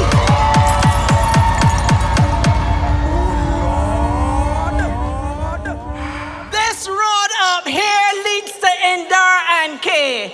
The one over there to Sonia and Kay. The one over there to Sonia and Kay. The one over there to Indar and Kay. The one over there to Indar and Kay. Every last one of them belongs to the Barbados Labour Party. And I come here to you tonight as a candidate for the Barbados Labour Party and the Barbados Strong Team that Mayor Amor Motley has assembled. All of us who are part of this team. She said when you come, you gotta come with a good mind for people. She said when you come, you have to have a penchant for hard work. And she said when you come, you got to be somebody who has the ability, you got the stamina, you got the perseverance, and you got the commitment to stay the course. I have stayed the course with the Barbados Labour Party for many years, starting back in the 1990s. 1995, under the current Prime Minister, she was then Minister of Education, Youth and Culture. I worked with her to set up the youth entrepreneurship scheme in Barbados. And I have been with the Barbados Labour Party for over 30 years. And so the service that I have given here in St. Philip West is the kind of service that is branded by the Barbados Labour Party. And this evening, in the short time I have with you, I want to take you on a journey of service that I have done and my team has done, and with the support of the Barbados Labour Party, every single ministry and all members of our team that we have done. I want to take you on a journey. Well, let me start you this evening with the good news.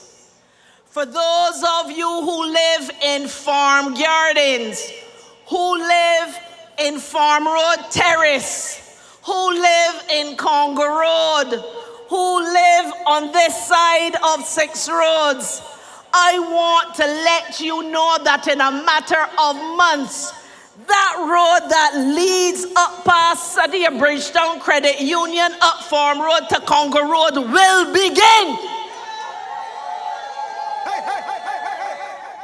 That is part of the work that I've been advocating for the people of St. Philip West, and that's supported by this Barbados Labour Party team is happening.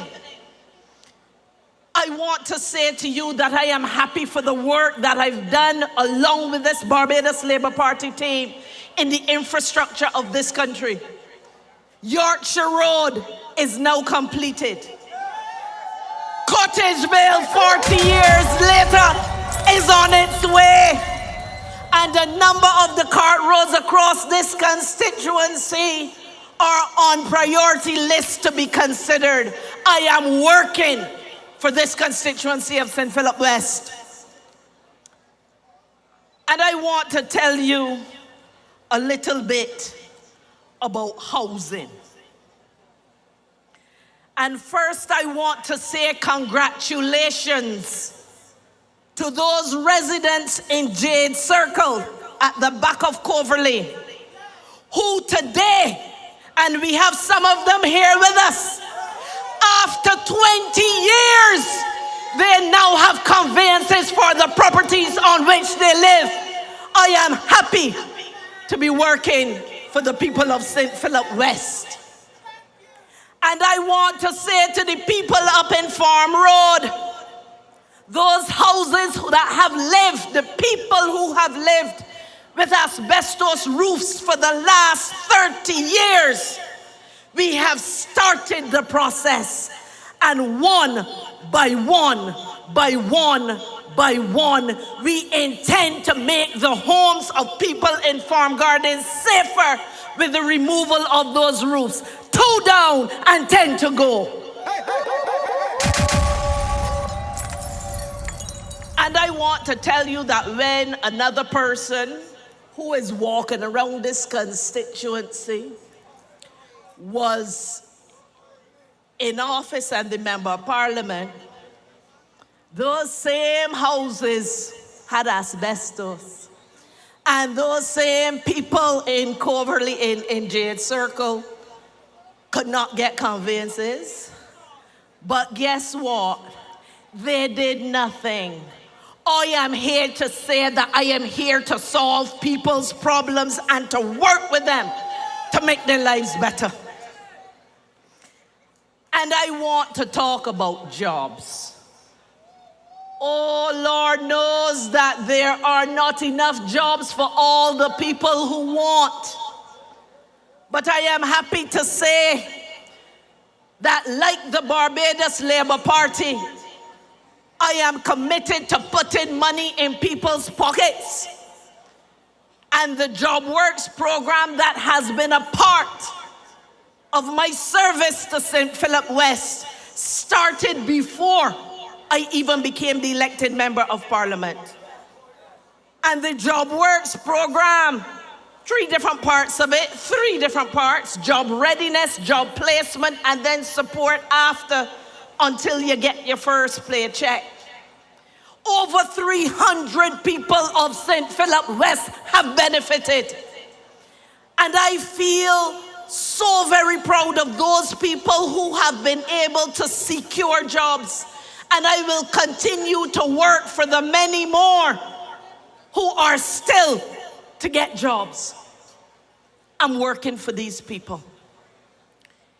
And I want the 59 people, some of whom are here in this crowd tonight, who have had to delay their dreams and they are now upskilling themselves to be able to get the careers they wanted, all 59 of them. I am happy to have been somebody who has made your life better. And I share these things because I want those people of St. Philip West, when certain people come walking and talking, ask them for me, what have you done for me lately?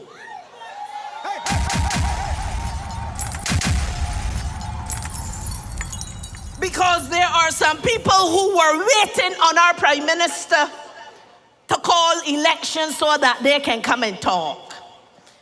And some of them curse, some of them call us names, some of us barked, some of us growled. But rather than make noise, go and do something for the people now.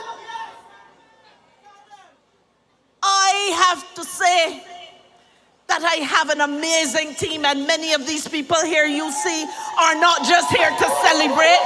There are people who are on the ground working. And for those people who say, but I didn't see her yet, I bet you see one of these. Because we are one team working together for the people of this country. And I want to say that when I came to this stage, I believe it was on the other side, the last elections, I said that I was committed to creating community spaces. Because a community raised me. My mother sitting right there had me young. And it took an entire community to help her to raise me. And so my commitment to community life is real because it is all that I know. And I know that in this day and age, when people not inviting you into their houses like they used to before, we need to create community spaces where communities can come together to support each other, where people can exercise, where there can be community activities, where you can do programming, where you can recreate, where the children can go on the swings and families can relax. And community at the center, people at the core. And I can say to you now that I have successfully created, with the collaboration of my colleagues from the Clean and Green, 4 community spaces, 2 from scratch, and the other 2 in collaboration with the communities. I implore you all to go up by Farm Gardens, where 20-something people from that community came out to revitalize that park Easter last year, and then we had a party after. Go down to Oldbury Terrace, brand new park that was full of mossy trees, and they now have a space where children are able to play safely. Go down in Country View and you can see 2 parks down there rising right now. And there are others planned in this community so that people across St. Philip West can continue to share community spaces that matter. But that isn't all. I have ensured that the churches in this community are also supported. Whether some of the very people you see here have gone and helped to replace ceilings and roofs and windows and painted. That is what we have done. That is what our team, what I have done in this community. And again, I tell you, when people come around, ask them, this is what Kay has done. What have you done for me lately?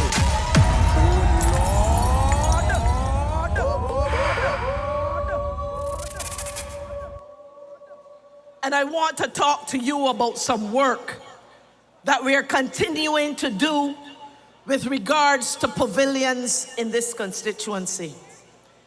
Many of you will know that the pavilion over by St. Martin's, Harlington, has been a problem for a long time. It's on that border with Indar and I. And Indar and I, we are determined to work with the necessary ministry and the Sports Council and all the other authorities to ensure that that pavilion comes out of the ground. And about Monday ago, when we had our meeting in St. Patrick's, you would have heard the Prime Minister herself commit that in the next 2 years, we will have the Pavilion and Resource Center that the community has asked for in Lowthers, near Gordon Walters School. The Barbados Labour Party is working for you. And I want to share a little bit with you about some things that are happening here in Six Roads. Indar is going to share some very exciting news with you, but I get to share some too. For those of you who have been awaiting the refurbishment of the polyclinic, the Six Roads Polyclinic, the government has now secured the funds to complete that refurbishment. And guess what? Dental services are going to be there again. This is part of the Barbados Labour Party's approach to social services that says we will continue to bring services closer to the people as opposed to the people having to go to the services. And for those of you who know just up the road, Sterling, it used to be called Sterling Children's Home. Y'all know that it's shut. But you want to know what is going to happen? Well, let me tell you that the work has already started at Sterling for a senior citizens village. It is going to be a modern care facility for older persons and with persons with disabilities, a rehab place. Sterling is the very first, St. Philip, the very first of the seniors villages that this Barbados Labour Party will be bringing to every parish in Barbados. And at that facility, you are going to have a seniors daycare where you can drop off your seniors and go do what you have to do and come back and pick them up. It is going to have a residential area of 30 to 40 units. And we will integrate persons with disability and children, because every study has shown us that when generations interact, it keeps the minds of the older ones stronger. There will be a dementia center as part of the Sterling Senior Village for those persons who are suffering with dementia. There will be a center there that specializes in care for dementia patients. And there will be conference facilities too, but conference facilities only for the older persons. Let me tell you that we have already secured the money, and I thank Kirk Humphrey and the Ministry of People Empowerment. And the work has already begun. I am told that we expect that this main building, which is the daycare facility for seniors, will be completed before the end of 2026. And for those of you who can just look behind you and see the building up the road, it is a beautiful blue building. It is called the Social Empowerment Agency.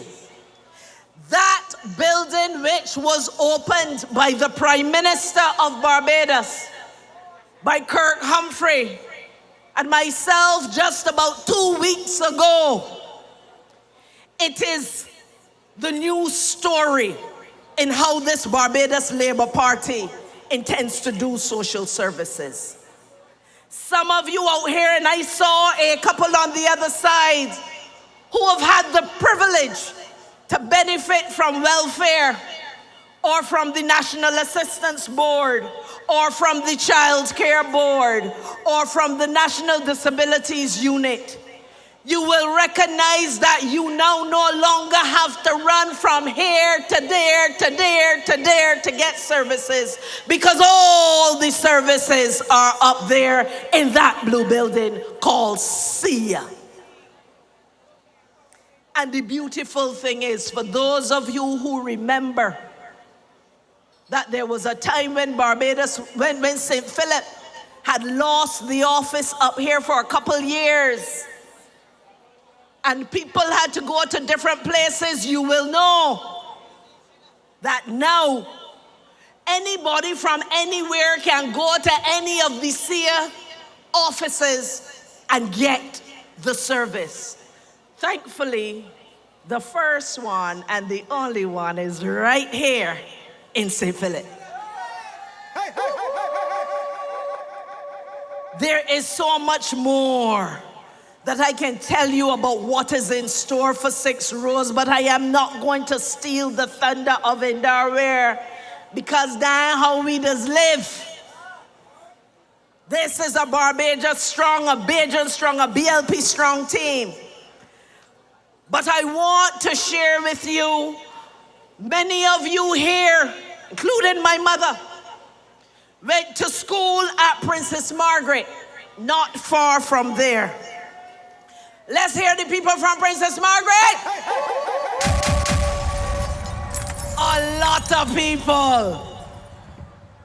And for years, that school has not had the kind of love that it deserves. Well, I started, and I believe Santia Bradshaw started just before me, and I continued as Minister for Education, and it continues even now on the chat. That school is getting the love that it deserves. If you walk across there now, you will see that the car park is being resurfaced. You will see that the pavilion has been refurbished. You will see that lights have been put up on that field, and I will tell you that the people from Farm Gardens, the young men up there who like to play football, questioned me about those lights a week ago. And I am happy to tell you that last week, the Light and Power finally dropped the pole that they needed to supply the power to the lights. Not long now, there will be lit. And I want to tell you that Princess Margaret is going to have one of the most state-of-the-art math rooms of schools in this country. There will be new classrooms for the industrial arts. Already, with the support of Indarware, a greenhouse is there to help these young people get their start in agriculture. And I want to tell you that we started that process just before I left the Ministry of Education. And there is a state-of-the-art staff room, a post staff room for the teachers, because we have to learn how to teach and how to treat teachers in this country. And I want to say to you, as I am told I have 5 minutes to wrap up, I want to spend that time sharing with you what I want to do in the future to help to build St. Philip West with community at the core and people at the center. I'm seeking, as we build out 6 roads, which you will hear about 6 roads becoming a town, that there will be a tech hub for young people, a creative space built here in 6 roads as part of the cultural and the build-up of this town, where they can play with technology and they can test ideas and they can create businesses. I wish to develop a youth community council, which is a means to improve engagement and give our young people an ongoing say on how to shape this constituency. I want to put in place youth theater, a performing arts initiative, working in collaborations with professionals in the field. And for me, the performing arts is important because the first time I represented Barbados at age 9 in Cuba, it was through the performing arts. And it is through that that I gained my confidence to be able to stand up here and talk in front of all of you all. And I believe that building the confidence of our young people is something that we can continue to do. Number of sports competitions are part of where I want to carry this community as we seek to have structured activity for our young people.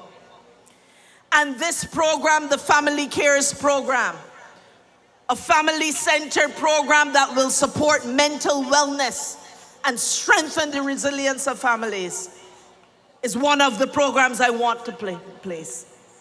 And already the momentum has started for the online marketplace for our community called Look Me Here. It is an online marketplace that will help people in our community to support community. And for our elders, for our seniors, I will be seeking to create an active aging club in partnerships with our churches and our other organizations that will use the community spaces that we have created for activities for seniors, for exercise classes, for dancing, for tours, for excursions. And I will support the privately funded mobile medical service to assist those who need medical attention. Those are just some of the plans that I have for St. Philip West. The next time somebody comes walking by you, asking for your vote, ask them, and what is your plan to do something for me? I feel proud to be part of a Barbados Labour Party that in 2018, we said to you in our manifesto, let's build the best Barbados together. And we have started on that journey. In 2022, this Barbados Labour Party told you to stay the course and let's start owning our future. Feel yourself, Barbados, and let us step into a new identity that says that we as Barbadians can stand shoulder to shoulder with anyone in this country as world citizens, global citizens with Bajan roots. And we come back to you now in 2026 with a covenant with our people. And for those of you who do not yet have the Barbados Labour Party manifesto, there are many of them around here. Get one before you go. Because it is this way that you will know the direction that Mia Amor-Motley and this team of hers have committed to take this country, to make us Barbados strong, Bajan strong, BLP strong, St. Philip strong. And on February the 11th, I ask you to go out there and vote. Vote like your life depended on it, because guess what it does? Vote for Sonia Brown in St. Philip North. Vote for Indar Ware in St. Philip South. And by all means necessary, vote for Kay McConney of St. Philip West. Thank you, Six Roads, and good night. We want the working talent, strong leadership, we love it. Love the country, we are running. The people say they want it. The people say they want it. We red and ready, ready. We red and ready. Forward with Kay, that is the way. The people say, forward with Kay. Kay is the best, for St. Philip West, night and day. We going with Kay, Kay, night and day, Kay, with Kay all the way. Night and day, Kay, with Kay all the way. Night and day, Kay, with That Kay is all the the way. woman for St. Philip West, Kay McConney.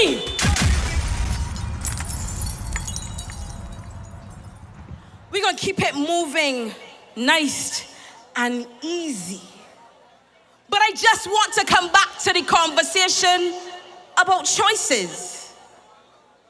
Because you, Barbados, have spent the last 7 years being led by Mia Moore-Motley. You have been led by a woman that has embodied what it means to be proud of Barbados. A woman who world leaders are glad to call up and have a conversation. A woman who, after she leaves the room, all you hear is the buzz about how great she is, how brilliant she is, how hopeful she is for our future. But as I said, you have choices. Because in her, you have a woman who makes you proud and who is proud to be Barbadian. And in Ralph Thorne, you have a man whose philosophy when it comes to facing the people is to cry wolf. Is to drag the name of this country through the mud. You know that our elections have always been fair. They have always been free. Because we Barbadians believe in a fairness. But here comes Ralph Thorne, too self-important to admit he was not ready yet. Too confused about what it means to be Barbadian. To go on other people's TV screens and to talk about us as though we are not the country that raised him. To talk about us as if we are not proud and true citizens of this great country. You have choices, Barbadians. Choose one that makes you proud every single day, because that is what you will have to face as the face that covers your country, that represents you here, home, and abroad. But let me bring to you a man who has made the right decision. A man who knows what it is to be with them. A man who understands that in this country, in this world, in these times, we need Mia Moore-Motley. We need the Barbados Labour Party team. We need Kay McConney in St. Philip West, Indar Weir in St. Philip South, and Sonia Brown in St. Philip North. And we need Michael Lashley in the city. Michael, come to the people. BLB when I read. Vote for Michael. BLB when I read. Vote for Michael. BLB when I read. Vote for Michael. BLB when I read. Vote for Michael. BLB when I read. Vote for Michael. BLB when I read. Vote for Michael. BLB when I read. Vote for Michael. BLB when I read. Vote for Michael. BLB when I read.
Michael, vote for Michael.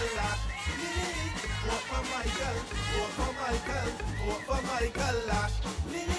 Vote for Michael, vote for Michael, vote for Michael. Vote for Michael, vote for Michael, vote for Michael. Vote for Michael, vote for Michael, vote for Michael. Vote for Michael, vote for Michael, vote for Michael. Vote for Michael, vote for Michael, vote for Michael.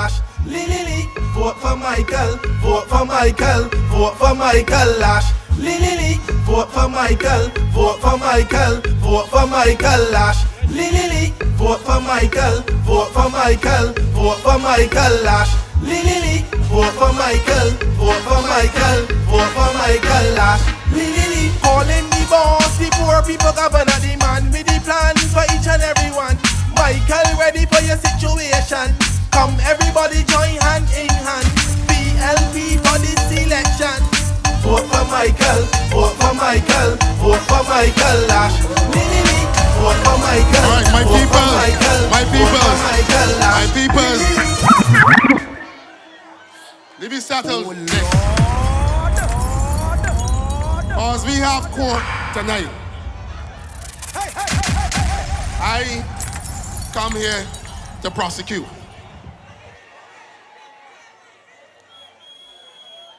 And before I start to prosecute, I want to thank my people of St. Philip for their support during the years. From 2003 to 2018, I was the MP for St. Philip North. I also would like to believe, too, that I made an outstanding contribution as an MP and as a parliamentarian. I can also say that I did not bring the Democratic Labour Party into disrepute. And so this morning, I got up and somebody sent a column to me from the Sunday Sun with a man called Donald Ennis in it. Oh Lord. I don't want to say that he was an international prisoner. Oh Lord.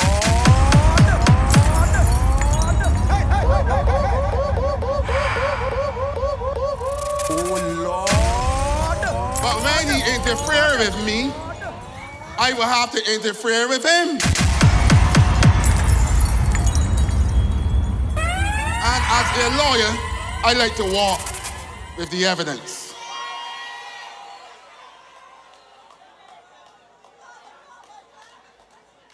And I can go through this. I have the file here. You know, as a lawyer's got to go through page by page, statement by statement. Donville Ennis, sometime in 2024, after Ralph Thorne was elected as leader, invited me to a meeting at a church someplace in Britons Hill. I was in court, and they said I really wasn't going to be around these men. But I went. And they had some food there. They offered me, but I ain't take it. I don't trust them.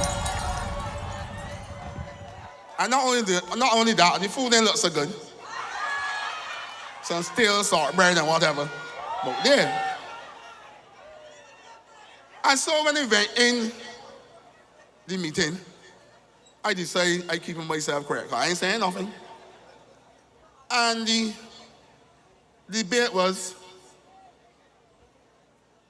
Donville said Ralph Thorne can't leave the Democratic Labour Party into general election. That's one. He said two, the General Council is a waste of time.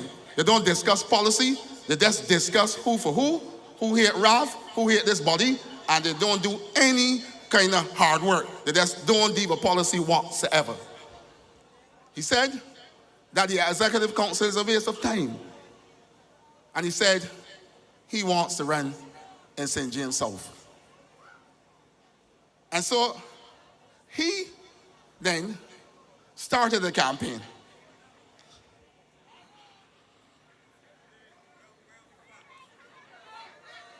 Take it easy now. This court, take it easy. Take it easy. Let us have some order in this court. Let us have some order. Let us have some order.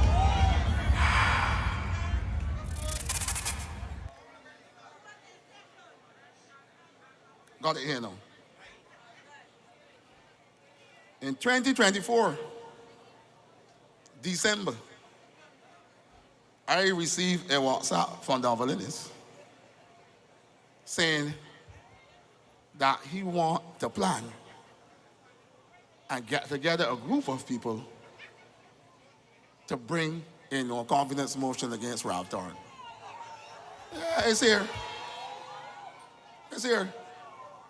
But I didn't take it on because Donville morning words and the evening words don't add up.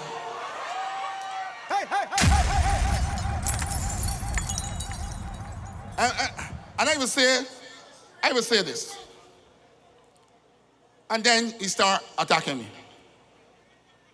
He said today that they did an internal poll and I convened the seat. But I know Tibbs got a, you see that document there in Tibbs? I always walk with documents. See that documents there? That got on 2,000 signatures from St. Philip North saying they don't want Ralph Torn and that I should be the candidate. That's it there, but I never release it. I never release it because you have to let the fish gather. Further, he start then to attack me. But only because I was asked to serve on the advisory council dealing with how are we going to confront the challenges of crime in this country. And we also wanted to look at solutions, not only from the enforcement level, but from the prevention level. And in fact, the council is made up of people from the NGOs, the union. We had people who came into contact with the criminal justice system locally. And we invited Ralph Torn to come to a meeting. But he didn't turn up. But I said to the Prime Minister, I think we must look at how, in terms of prison reform, we must look overseas and see how we can tease out some of those issues, look for the best, modify it, and so that rehabilitation and reformation could be easily teased out and touch those who came into contact with the criminal justice system. In fact, I'm going to recommend tonight that when the Barbados Labour Party win, we can send a letter to Don Valinis so he could come on the committee and tell us about the ins and outs of an international prison.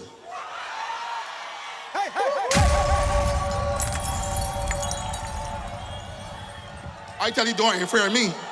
I tell you, do not interfere with me. I tell him, before he decide, look, I got convicted. And before he decide to go into the schools and speak to little children and do some community work and tell them, look, they can't break the law. They can't do this. Go and do some work in the community and stop being mischievous. Don't interfere with me. Do not interfere with me, Don Valinis. And but it goes further than that, no. This is the deeper issue, no. Myself and Chris Sinclair, we went to the Garrison School. And big up the Garrison School. Big up the Garrisonians. And this today is bigger than speaking about party. he had this thing in his head that people from neuro-secondary schools should not hold top positions in this country. He is a snob. I'm telling you that. When he was acting as Attorney General and Chris Sinkler was Minister of Finance, he was walking up and down this country saying that 2 Garrison boys can't lead him. But we didn't go to prison.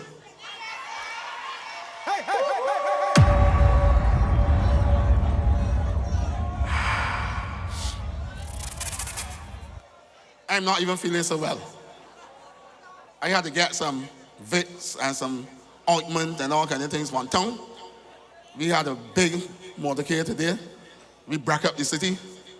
I was sweating and I got a little throat, hurting me a little bit. And somebody told me I gotta go to court tomorrow. And they want to preserve my voice. But before I end the prosecution of Don Valinis, I have some more evidence. You know, I need like to keep, because when you're talking to he, you just got to keep the evidence though. You know he said that Simon Clark ain't ready. Is in here,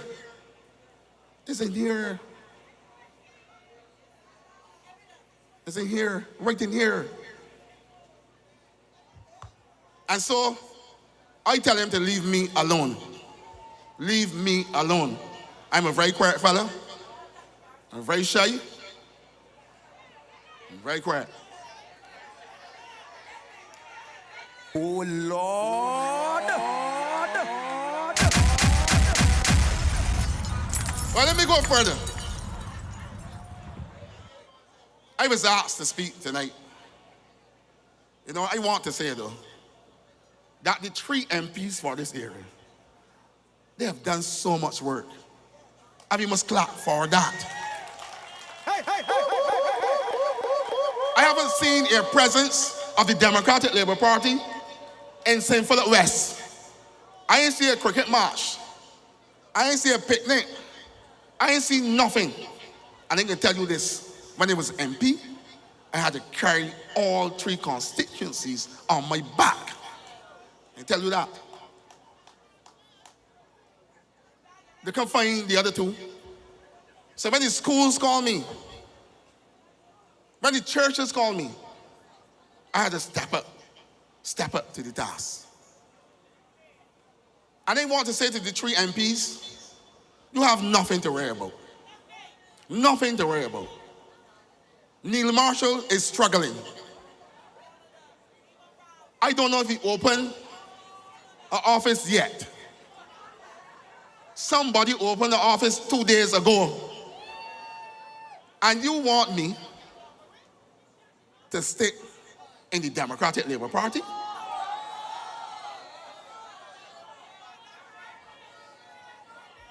And the same Don Ennis decided that he can become first vice president. And he told me that when Ralph get beat, he can take over the party.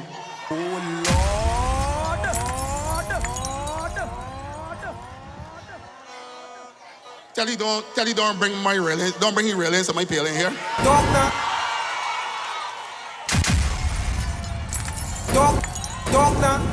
And if he interfere with me further, I can go in my bag, in my car, my briefcase, because I got a lot of things in there too. But I am pleased tonight. I've asked for it over time. Because we, as a practitioner, District C Court, you have to go to St. Matthias. And then St. Matthias closed down, that's though before the Democratic Labour Party. A party that is not as organized as a 4-day morning band.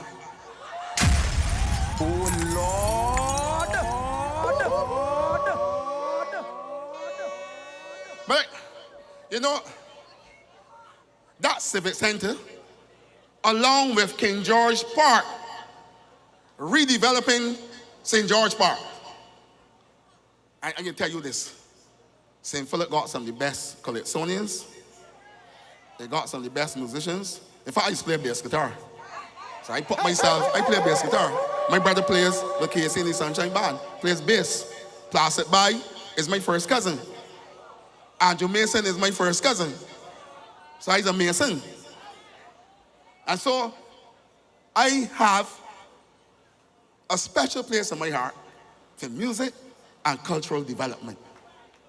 And every time I was saying that St. Philip has contributed so much to the cultural development of Barbados that we need an auditorium that can seat over 5,000 people, and so that we can bring back the tent up here, and we can bring back some good community choirs,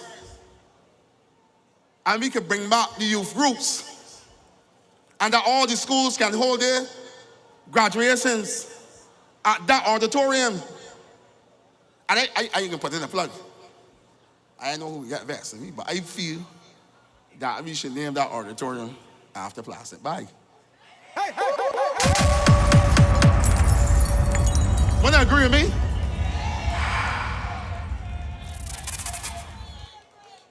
I will be pushing for that. Because Bag is a good man. Good man. And I think that the whole of St. Philip will agree with it. And so, I cannot wait. I cannot wait. Thank you, Miss Ford. You want me to wrap up? I ain't St. Philip here. I'm the general out here. Oh, Lord. I'm the general out here, man. What are you telling me at all?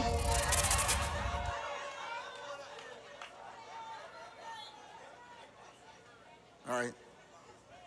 Last year out brawling early in the morning.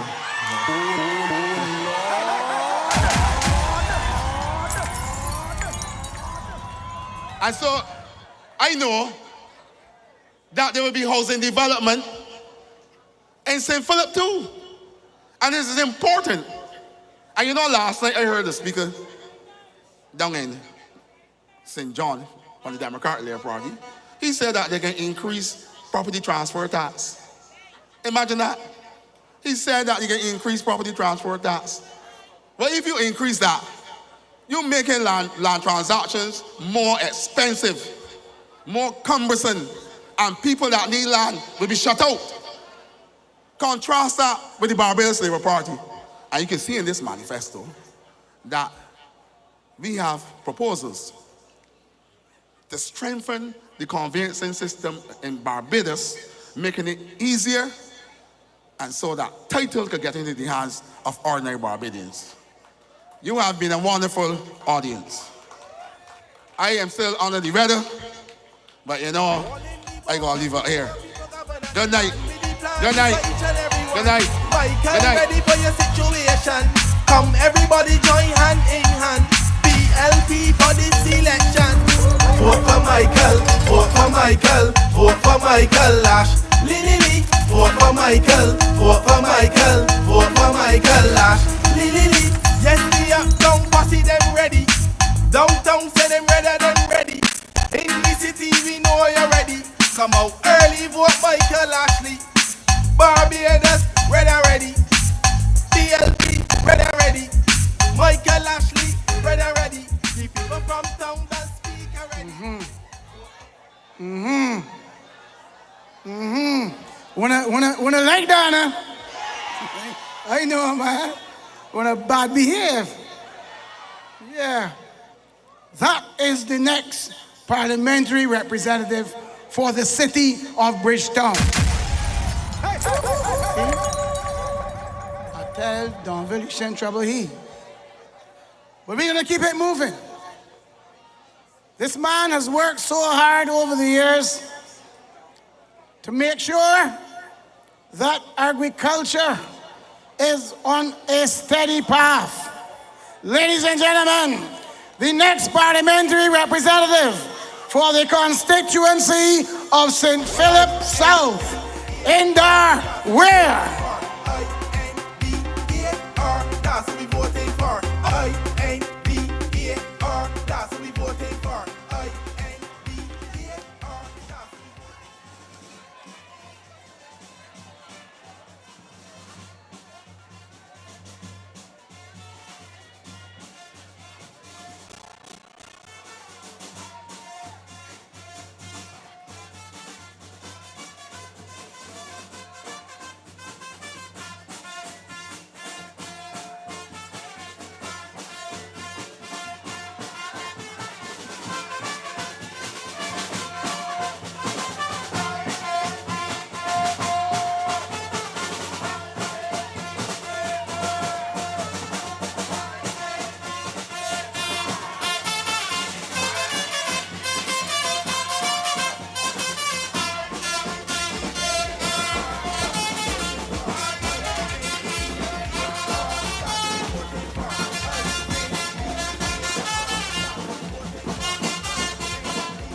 Good night, St. Philip.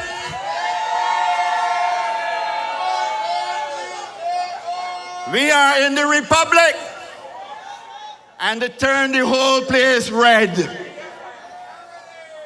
St. Philip South.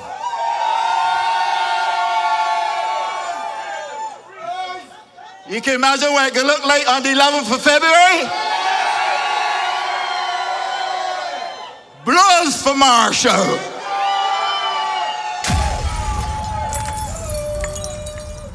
Ladies and gentlemen, I have come here tonight to speak to you candidly. I first want to start by thanking you for giving me a good team. Sonia Brown in the north, Kay McConney in the west, and the real man of St. Philip, Michael Indar is the man.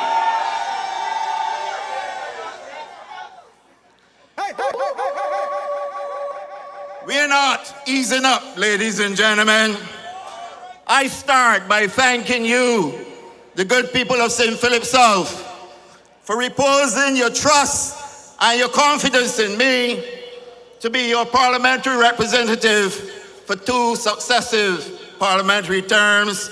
And I've come tonight to humbly ask you to give me that same support and vote for me on February 11th. So that we can continue the sterling work we are doing here in this constituency, ladies and gentlemen. And I ask you, ladies and gentlemen, to follow me on this journey that I've been on with you. From the time I came to St. Philip South, I told you that we were on a journey. And that journey, we will continue to carry on with your support and your vote on February 11th. Note, ladies and gentlemen, you do not have to think too hard. James Paul on the Democratic Labour Party platform told you already, vote for the Barbados Labour Party.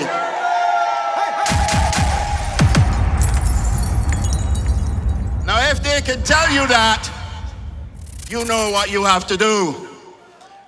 But ladies and gentlemen, I have been traversing 6 roads. I come to 6 roads to go to the supermarket, to go to the bank, to purchase food. 6 Roads is a major economic hub. And whilst coming to 6 Roads, I speak to you, my constituents, and indeed I speak to the people of St. Philip. And they have all told me, Indar, we need a police presence in 6 Roads. Look around and you will see a police outpost right here in 6 Roads. When I spoke to the Attorney General, I say, AG, man, you gotta let it happen, man. We want a police outpost here in 6 Roads. And the AG told me, you're gonna get it. And it's over there for all of you to see. But I still made his life miserable. Between myself, Kay, and Kay McConney ain't easy. And Sonia Brown, she's small, but she ain't easy either. And we went after the AG, we said, AG, come on. This has been spoken about for too long. It must happen. And if you look across, you will see the billboards for a civic center with a police station, magistrate's court, ladies and gentlemen, fire service, and ambulance service. That is what representation looks like.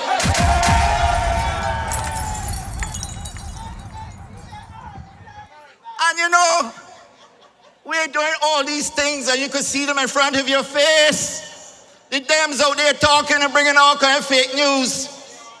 Nothing you can see, they don't have anything to show. The manifesto, I heard somebody on brass tacks today say, is a waste of ink on paper. That's what I heard on brass tacks. I will not call the name of the person, but you all can listen. A waste of ink on paper. And you know, I have had my challenges with having to respond to the political perfidy that come out of their mouths day in and day out on the calling programs about my ministry, but I will get to that. Ladies and gentlemen, here in St. Philip, that Cultural Arts Center that you heard about earlier today when Michael spoke, we have icons of St. Philip. We have John King, we have Red Plastic Bag, we have Matt Fingal, icons of St. Philip. I myself was a hot dancer in Country Theatre Workshop. Wanna know about that? I did a few things, you know. You remember that, right? I was bad. You used to call me MJ. And ladies and gentlemen, I support the Cultural Arts Center because I believe that here in St. Philip, we have enough talent. And we need to divert that talent to a place where people can burn positive energy. The days of Country Theatre Workshop, we practice every day. We performed on the hotel circuit. We were into positive things as young people. We do not have that anymore. And this government that is working for you under the outstanding leadership of Mayor Amor Motley is making it possible for us to take children and young people off the streets and put them into positive activity. This is what representation looks like. And ladies and gentlemen, do you know that I see going around on social media something saying fire in there to hire a man that has no footprint in this constituency. And that man does not show up to help you with anything. We had Hurricane Elsa. I was on the road with my team and we went around. We helped people clear debris. We helped to make sure people get houses repaired. If you look around St. Philip, you will see a lot of housing units in Work Hall, in Ruby Tenantry, in Rices, in Caveland, in Gemswick, right across St. Philip. I was out front with my team, making sure that we bring relief to the people of St. Philip South who were impacted by Hurricane Elsa. And ladies and gentlemen, the people of St. Philip said to me, Indar, Foul Bay Beach, the road down there is horrible. It is in a terrible state of disrepair. Do something about that road. And I have gone down to Foul Bay and delivered. The road is a completely new road.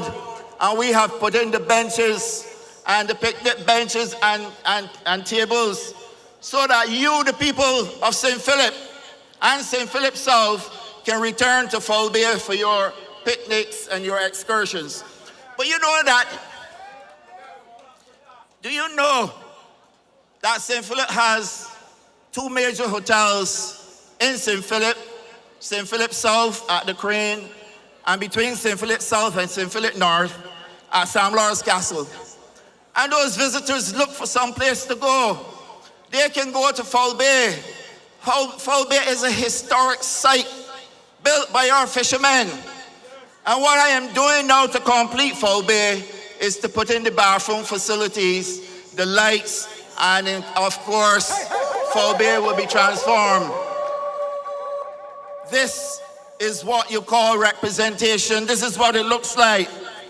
And they want you to fire a man that is doing all these things for you, to bring a fella that nobody knows. Let him know Indar's the mayor over here. Indar is the man. Indar is the man. And therefore, ladies and gentlemen, in this constituency, I have created several green spaces because we recognize the need for people to be able to have fellowship, to join one another. People invariably have to stay indoors because when they look around, they see bush. We are clearing those spaces and creating green spaces. We have two in Union where we are working to put in the facilities, the benches, the tables, the seesaws, the swings, the bars. In Bel Air, we have same thing going on there. In Ruby Park, I just cleared a massive area that was left overgrown, and that area will also have the swings, the seesaws, the bars, and the benches and tables as well. Over at Woodland, near Curtains, we also put in a green space over there. And at Gemswick and St. Philip, we are putting in another green space. We have one already, one of the most beautiful ones, I must say. And now we are converting that playing field over there to make sure the children can play football. We have just cleared the field. And we will start to mark the football space and put in the bars. I have also asked for a pavilion over there with floodlights, and we will bring Gemswick in line with everything else we're doing. Over at Foul Bay at Victoria Club, we have floodlights over there already. The people are using that space over there.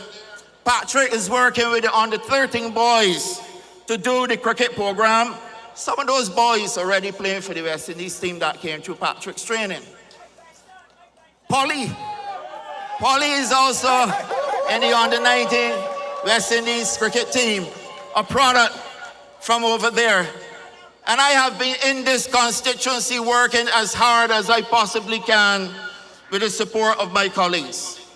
And we will continue to work over there to make sure we continue to deliver for you, the people of St. Philip South, and by extension, the people of the Republic of St. Philip.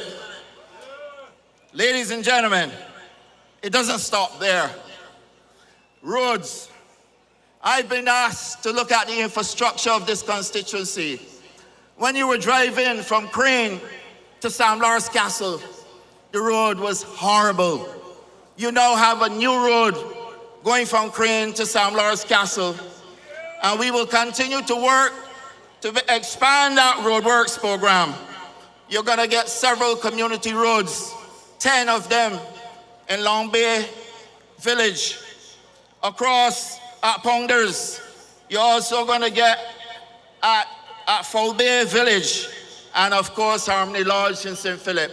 That is what we are doing for the people of this constituency. This is what you call work. This is what representation looks like, ladies and gentlemen. Several people came to me for jobs, many young people.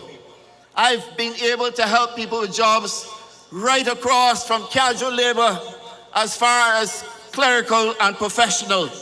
We've got people working throughout many programs on the government. And for those of you who are working in the debushing program, I say to you tonight that as of the end of March, you will be working every week rather than week on and week off.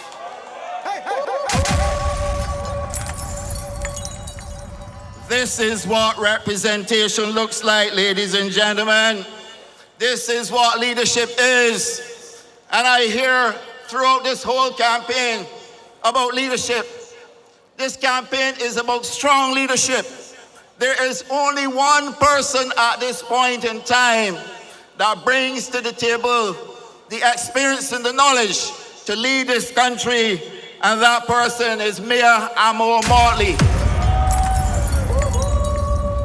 A global citizen with Barbadian roots, Bajan strong. When you hear Bajan strong, that is what we mean. A leader that has gone and demonstrated to the world that a young girl from Barbados can stand up to the mighty people of this world on a global stage, where she has demonstrated that we have no fear, no retreat, no surrender, and that we have in us the best leader in the entire Caribbean region right now, in Mayor Amo Motley. Here in St. Philip, if you go up to Caveland at the Home Agriculture Station, we are developing a seed bank and tissue culture lab to give Barbadian farmers clean planting material. It is a state-of-the-art facility and the only kind in the Caribbean region. It is there. You can go and see it for yourself. If you look across here at Princess Margaret School, you will see the greenhouse we put in there. Go up to law school, you see the one that we have up there, and we are getting our children into technology-driven agriculture.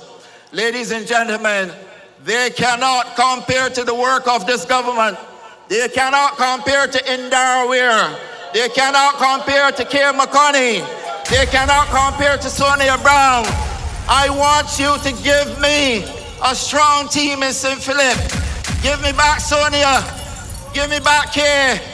And you, the people of St. Philip South, it falls to you to bring back Indar Weir.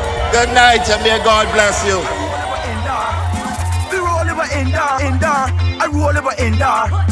We roll over Indar. I roll over Indar. We roll over Indar. All them other parties is boo, but Indar working with you. I tell ya, go vote for Indar. Indar is the man providing opportunity for you and That for me. was the Got man. the whole plan. That was Go Indar vote for Weir. Indar. St. Philip South, I know you know what to do. We talk tonight about choices. And I want us to remember when we make our choices, you're not making it for me. You're not making it for me. You're making it for yourself because you know it is always safer with the Barbados Labour Party. We are going forward into the future and forward into progress. So let me bring you a man that you know when you hear it is time for him. You know it is time for the original political assassin.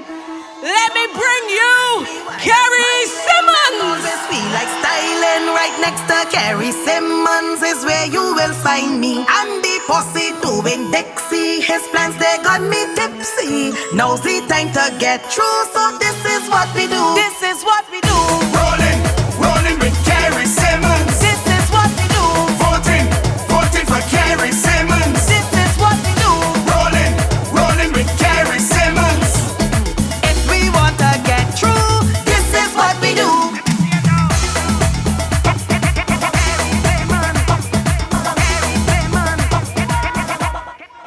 A pleasant good night to you, St. Philip. Labour Party family, a pleasant good night to you.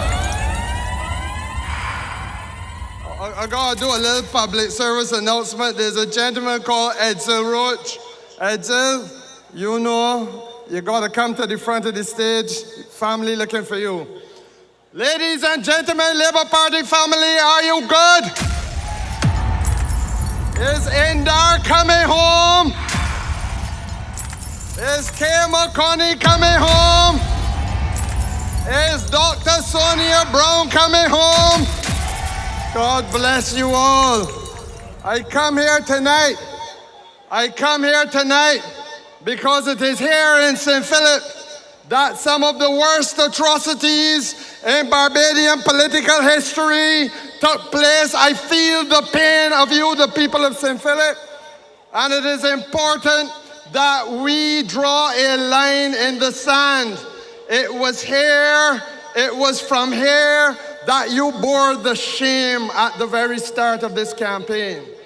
When a candidate for the Democratic Labour Party demonstrating that he has not grown in the past 7 to 8 years, demonstrating that he is as filthy now as he was then, began by calling the ladies of this wonderful political institution whores and prostitutes. I have not forgotten it, and I pledge to you that I will never forget it, because there comes a time, Ralph Thorne, when you cannot hide behind masquerading and giving nice speeches about integrity and casting aspersions on people, attacking me Motley, attacking the whole Barbados Labour Party. Ralph Thorne, why is David Eswick on the Democratic Labour Party platform tonight? He is unfit to serve in the Parliament of Barbados. Let us not forget, and I want you to remember, that on the 11th of February, when you go to the polls, bear in mind St. Philip West, that man was the only man in the history of this country to draw a firearm on a member of Parliament while on the precincts of the Parliament of Barbados. You understand what I tell you? The man went for an ankle holster and withdrew a firearm and approached the Attorney General with menace. And if that was done by any of your sons or in St. Philip, if it was done by any of your sons in St. Philip West, chances are that they would have been hauled before the courts of Barbados. Chances are they would have been prosecuted by the courts of Barbados. Chances are that they would have had an ignominious and unhappy ending. It can't work. And an example has to be set for all of our young people. All of them 10 years old out there in TV land must know that it is unacceptable for them and that those who seek to lead this country cannot be doing it too. Unless you forget Labour Party family. The sordid record of that man. That Ralph Thorne embraces now holds up as part of a party that is coming to you on a platform of integrity is the man who went down at the Bridgetown port and presided over a transaction in which there was a contract awarded and negotiated $3 million to replace and repair three concrete tanks. One to be replaced, 2 to be repaired. $3 million. But you know when David Eswick did then, that is a $20 million contract in your skin. $20 million in your skin. And I reminded you chapter and verse because when I got to understand that when you go on the 11th, you got to bear in mind what that was representing and now come back again for another bite. Grandview Reservoir. I hope when I remember, it was supposed to be done for $6 million. And lo and behold, the contractor, without the knowledge of the Ministry of Finance, without reference to the Ministry of Finance, that contract shift from you and it went to somebody else. And all of a sudden, the taxpayers had to look for $27 million to do what was originally agreed at a $6 million contract. And to this day, David Eswick has not opened his mouth to part words to say why that happened. But we had to bear that. I say to you that the man is unsuitable, unfit. I go further. I'm not taking any prisoner here tonight. David Eswick wrote in writing in black and white, directing the staff of the Ministry of Agriculture never to attend any meeting convened by Christopher Sinclair in his capacity as Minister of Finance, Minister in charge of the public purse. Your taxpayers' dollars and mine. And David Eswick determined for himself that nobody in his staff should ever be attending any meeting called by the Ministry of Finance. You understand what I mean? But saying before you were a minister, you could have tell your staff, don't go to a meeting called by Owen Arthur. Well, I think that somebody in the cabinet today could say, Mayor Motley is not to see you, so if she called for a meeting, do not go. But that is what happened then. And Ralph Thorne, while he's parading himself around Barbados as this paragon now of virtue and telling you about what is integrity in public life, you don't hear this. But I say to you, and I want you to bear it in mind, Owen Arthur dead and gone to the great beyond. And many of you in St. Philip don't know the traitorous heart of that man Eswick. Many of you don't know that he applied to the Barbados Labour Party. And many of you don't know, but you need to know tonight, that Owen Arthur responded to his application as only Owen Arthur could respond. In 5 simple words: we do not keep pigs.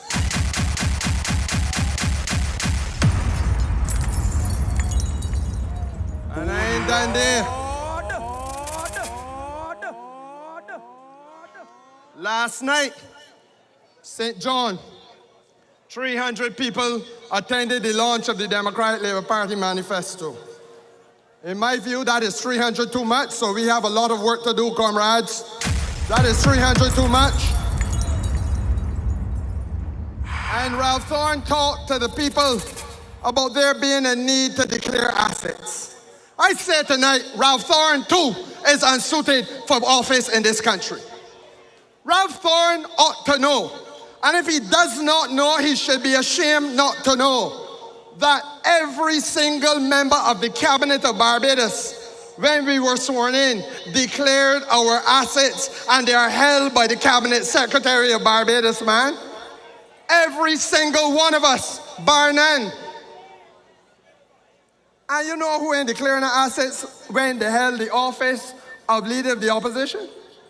Ralph Thorne. You understand that a man who has to this day refused to declare any assets that he got, condemning me and Motley for doing, and me for doing what we have already done. That's what has come to. And my friends, I go, look, this thing is a serious thing. Because he comes into public life to drag the reputations of good people through the mud. And I want to also speak to what they said last night about this thing called lobbyists. He would have you believe that Mayor Motley had to pay $500,000, I think he said, in order to purchase the service of a lobbyist to connect us to the United States government. Well, first of all, lobbyists are not paid annually, so then a lump sum thing that going on. You're going to contract. But every Prime Minister of Barbados, with the exception of Freundel Stuart, because he was never Minister of Finance. So every Prime Minister and every Minister of Finance would have had an arrangement with a lobbyist to connect us to the United States Congress, to enable us to better do business with the United States Congress. That is the senators and the Democrats the senators and the congressmen who must be brought together, Republican and Democrat, from time to time in order for us to get on with the business of representing your interests over there properly. I want to say to you, Arabara, Sandyford, all of them. When I came to public life, there was a gentleman called Jeffrey Bell who was working with Owen Arthur. There was a gentleman called Jeffrey Bell, not only working with Owen Arthur, but before Owen Arthur there was Sandyford, he worked with Sandyford too. And after Owen Arthur was David Thompson, he worked with David Thompson too. There was another one that this country has used called Sagaris. I think he's Bruce Sagaris. Ladies and gentlemen, there's nothing to hide. There's nothing to be ashamed of. The man who seeks to lead this country is simply abysmally ignorant and functionally illiterate on the issue of how we build the bridge between ourselves and the Congress of the United States of America. But I want to tell you what is the benefit of the relationship. And if Mayor Motley did have to pay large sums, what is the benefit that you would have gotten? Because Mayor Motley, widely known and respected around the world as she is, don't have to go through all of that formality. She could pick up a phone and reach people, Ralph Thorne. Nobody knows you, Ralph Thorne. Nobody out there knows you.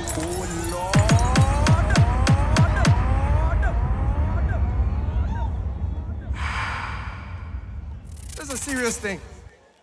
And you know, sometimes we go along too easy in this country and don't take serious things seriously.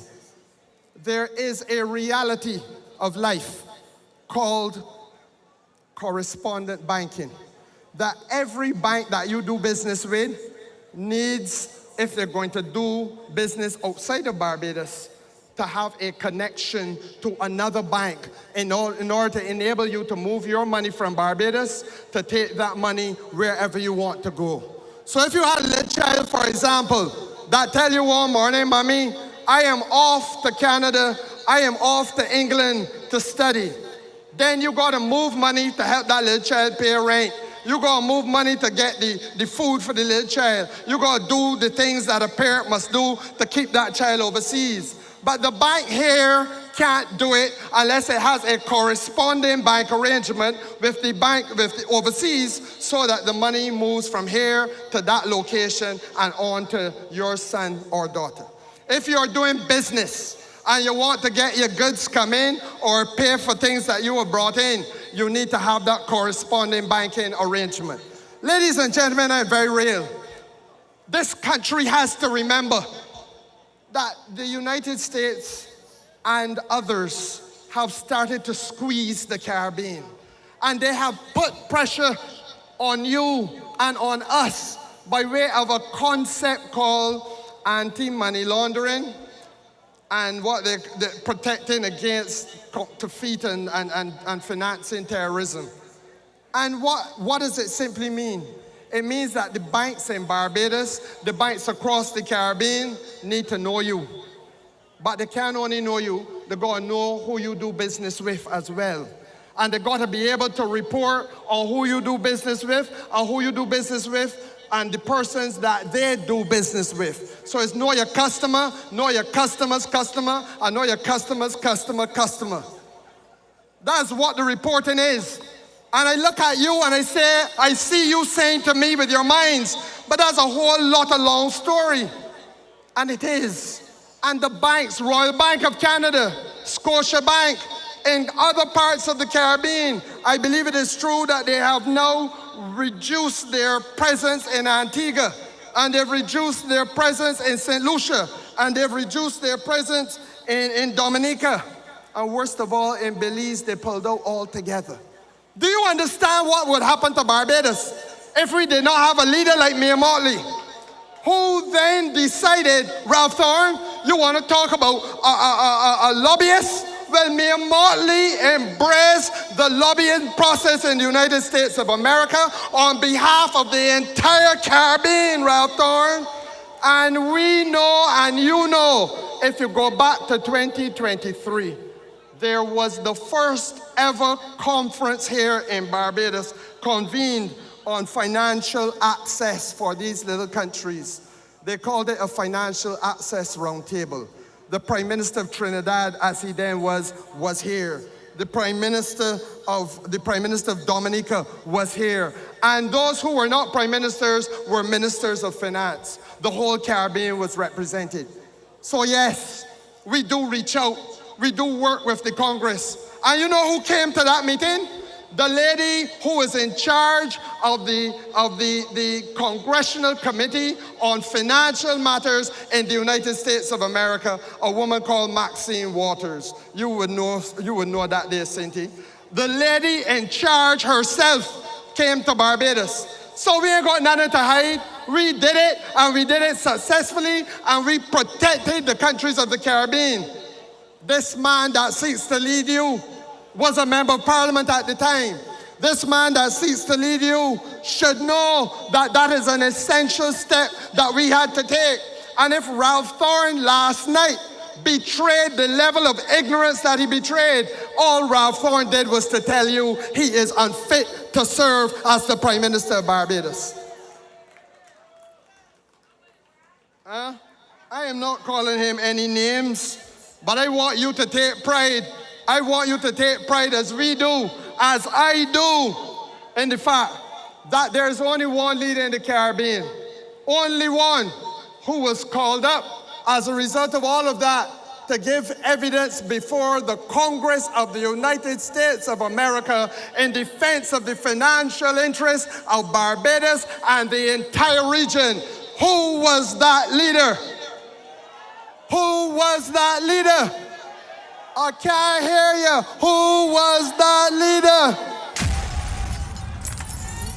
How much? Mia Amour. They ain't nothing to be ashamed about. We did that, and we did it successfully. And I want you to understand, my friends, you know, it is painful that we've come to this point in this campaign. It is painful because we are in the most difficult times. We have a man from St. Philip West, and I hope you all put him to rest politically forever now. Politically place him to rest. It must end. It must end. This man has mounted platform after platform to curse the government of Barbados without knowing that the governments of the Caribbean have all signed on to an agreement called the Samoa Agreement. He tells you that we signed on to this agreement in order in order for, this is what he taught, but this is what he actually goes and says, for your little boys to learn to masturbate. That is what David Eswick let drop from his filthy and puerile mouth. And what is it about? Yes, there is a part of the agreement that talks about early education on matters of reproductive health. And what are they trying to teach? They're trying to teach self-respect. That you as a little boy or as a little girl should honor yourself first and do not let any strangers touch you or approach you in an improper way. Mothers of Barbados, is there something wrong with telling your little children that they must honor themselves and do not let people touch them in an improper way? And then it goes on that you must have certain values, that you must value relationships, and that if you enter into a relationship with somebody, it must be a wholesome relationship with meaning and not a fly-by-night, a relationship only based on what you perceive as pleasure. But it must be something of substance. What is wrong with telling our children that? And that it should be, you should live a life anchored in what you understand to be your God. That you should have a relationship with your God. And in Barbados, we understand that generally to be Jesus Christ, our Lord and Savior. What is wrong with telling our children that? But David Eswick, ignorant as he is, we signed that agreement in 2023. 2024 gone, 2025 gone, this is 2026 now. Have you ever seen anything in the little children homework book about masturbation? I don't know how that get on this platform. I don't know how it get on this platform. And my friends, if there is such bankruptcy of thought, such illiteracy of the Democratic Labour Party, then you need to understand that this is a political institution that is now desperate. It is desperate, and they will only get worse and worse as the next couple of days go by. Now is not the time to take your eyes off the ball. Now is not a time for us to come up here and retaliate as much. I want to know me. I tempted to retaliate, but now is not the time. Now is the time for us to be fixed, focused, firm and steady, and let us hold the line until the morning of Wednesday, the 11th of February, when you go out and you vote BLP in the skin. Hit them again, BLP in the skin, BLP in the skin. From St. Lucie all the way back down to St. Philip. Ladies and gentlemen, let the St. James Central posse come out to be here bad now. I gone. Good night and God bless you. Now's the time to get through, so this is what we do. This is what we do. Rolling with Carrie Simmons. This is what we do. Voting for Carrie Simmons. This is what we do. Rolling with Carrie Simmons. Don't bother to ask me why you're smiling and always feel like styling. Right next to Carrie Simmons is where you will find me. St. James Central is safe with Kerry. Is St. Philip West safe with K? In there in the south? Brown in the north? BLP all across Barbados? Ladies and gentlemen, I bring to you, we are keeping the fires burning. We are keeping the fires burning. Burning. Elizabeth Thompson. They put my darkers on. Boss, we taking on. BLP. What? I put my darkers on. Votes we bring it home. I at the poll voting early in the morning. Once the bees there winning, then the people winning. BLP and power, every bitch and just be living. Taking votes we bring it home. We taking votes we bring it home. Bees winning, the people winning. BLP PN power, every page and just be living. Got my red shirt on. I know they're looking for me, but it's election time at the poll is where you find me, cause the opposition. Good evening, Six Roads. Are you ready and ready? Are you ready and ready to vote? Are you ready and ready to vote for Indar? Are you ready and ready to vote for Kane? Are you ready and ready to vote all over St. Philip and all over Barbados for the candidates of the Barbados Labour Party? Are you ready and ready to return the Barbados Labour Party to government in this country? But since you are ready and ready, I'm going to talk about a man by the name of Ralph A. Thorne. And I'm going to talk about a woman by the name of Mia Amor Motley. My core training is law. I received a degree from the Cave Hill campus of the University of the West Indies, a legal education certificate from the Hugh Wooding Law School, and a master's in law from a university in Scotland called the Robert Gordon University, and I'm not going to go into what I specialized in. I say this to start with the fact that there is a principle in law that when an individual tells a lie, that everything they say thereafter should be dismissed and ignored by the jury. You are the jury. Ralph Thorne went to Montgomery Pasture. He said that the Employment Rights Tribunal was not meeting, had not been reestablished, that poor people were being disadvantaged because the ERT was not in place. I say to you tonight that Ralph Thorne, as a senior attorney in Barbados, as a senior counsel, as a Queen's counsel, as whatever he chooses to call himself, knew or ought to have known at the time he spoke on Montgomery Pasture that the Employment Rights Tribunal was established or reestablished or reappointed a long time ago. And because it was reestablished, it was able to deal with the cases of poor people. Because it was reestablished or reappointed, the caseload that was there was being reduced, and people in this country who had challenges with their employer and needed to put it before the tribunal were able to do so. On the matter of speaking the truth about the Employment Rights Tribunal, do you find him guilty or not guilty? On the matter of speaking about poor people in Barbados, do you find him guilty or not guilty?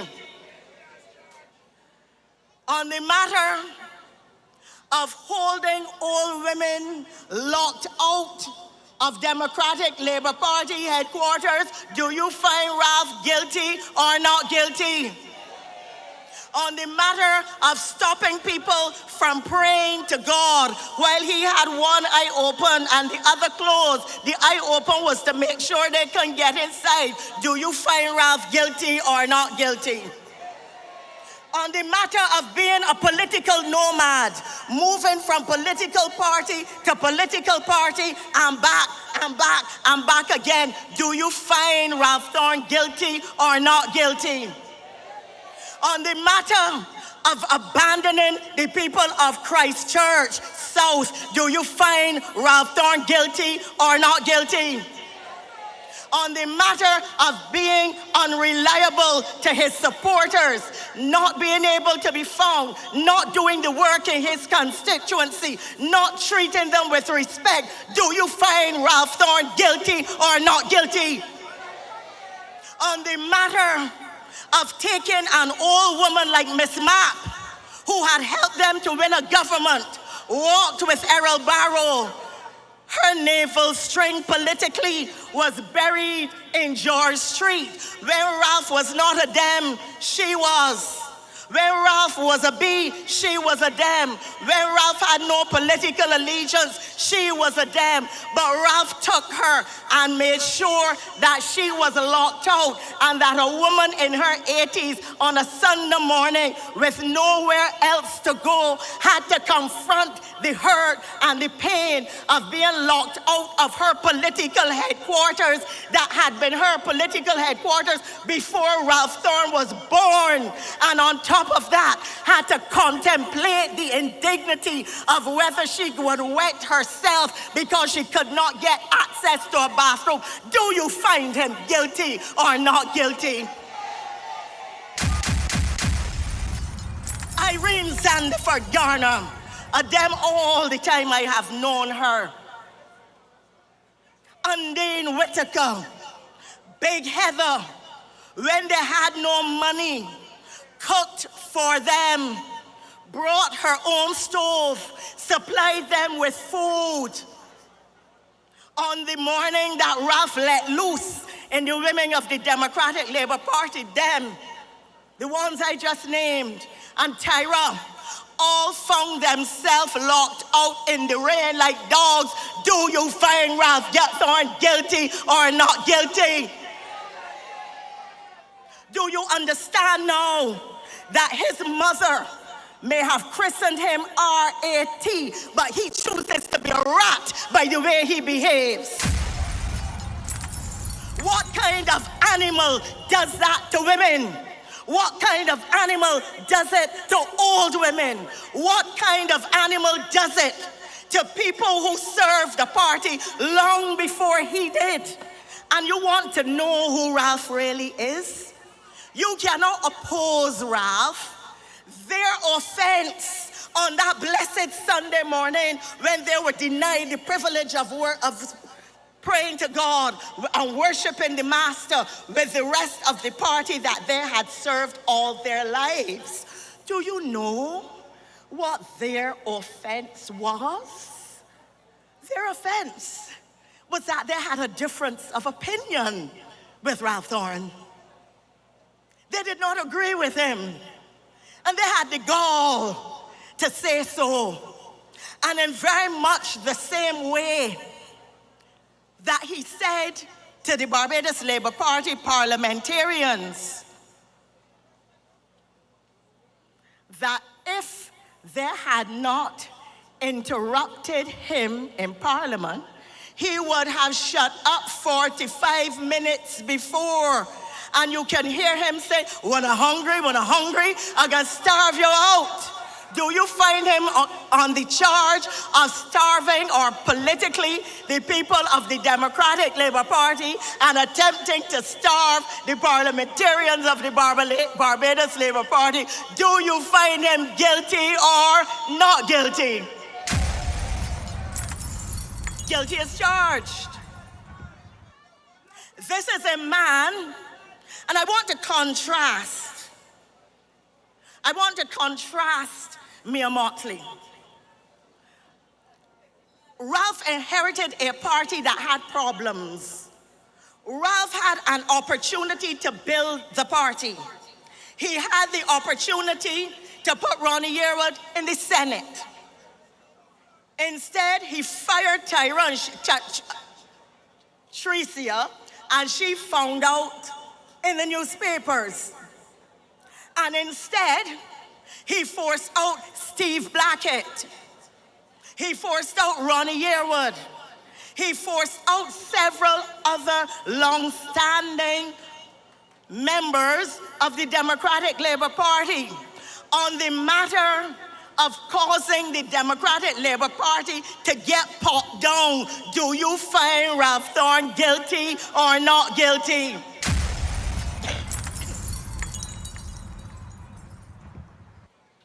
This is a man who is not prepared to have anybody who opposes him. When he decided to abandon the Barbados Labour Party, when he decided to abandon Christchurch South, he went to St. John, a town man, a St. Michael man like him, into the heart of a rural constituency that he thought was safe, and forced out a St. John man, a country man, and sent him to St. Michael, a man that they call Fluffy, don't know nothing about St. Michael, on the charge of unfairing Fluffy. Kader, do you find Ralph guilty or not guilty? Do you feel that a person like that is fit to lead Barbados? Do you feel that a person who abandoned Neil Rowe in his moment of distress is fit to leave Barbados? Wouldn't he abandon us in the same way that he abandoned Neil? Wouldn't he abandon us in the same way that he abandoned Christchurch South? On the matter of being unfit to lead, do you find him guilty or not guilty? In politics, you have to be a builder. You have to be somebody who is willing to pull your party together. You have to, and I want again to compare Mia Mottley. When she came to government or to the leadership of the Barbados Labour Party, she had to contend with George Payne, who did not support her, Ronald Toppin, and others who did not support her. And she brought them into the bosom of the Barbados Labour Party and said that she was prepared to work with them for the sake of a better Barbados. But Ralph Thorne, when he was invited to work on educational reform, he himself said it didn't necessarily matter what was happening or what was being discussed, because he was eating his food on the matter of putting his food before the little children of Barbados and their welfare. Do you find Ralph Thorne guilty or not guilty? Well, that is who the Dems got. But let us talk about who we have. From Gullyfield to Grenada, to the Gambia, to Grenada. From Parish Land to Port of Spain. From Bridgetown to Brixton. From Carter's Gap to Columbia. From New Orleans in Bridgetown to New Orleans in the United States. From Six Flags in Florida to Six Roads in Barbados. From Carter's Gap to Costa Rica. From Barbari's Hill to somewhere over in a way that start with a B. This is the woman we have. This is the woman that the world wants. This is the woman who gives her talents to the country of Barbados. This is the person that the people of Barbados can trust. That when she tells you, she would give you long stoops, she would give you short stoops, she would give you a big stoops, but she will tell you, this is who we are, and we must build together as a nation. This is a woman who tells you that Bajan strong means that we stand together as one people, facing every adversity that may come before us. This is the country, this is the woman that the world adores, and Barbados is her owner, Bridgetown is her owner. This is the woman who represents people all over St. Michael Northeast. This is the woman who serves us, who we trust, this country who here to me the and end. more, me and my love, me and my political sister, me and my prime minister, me and my political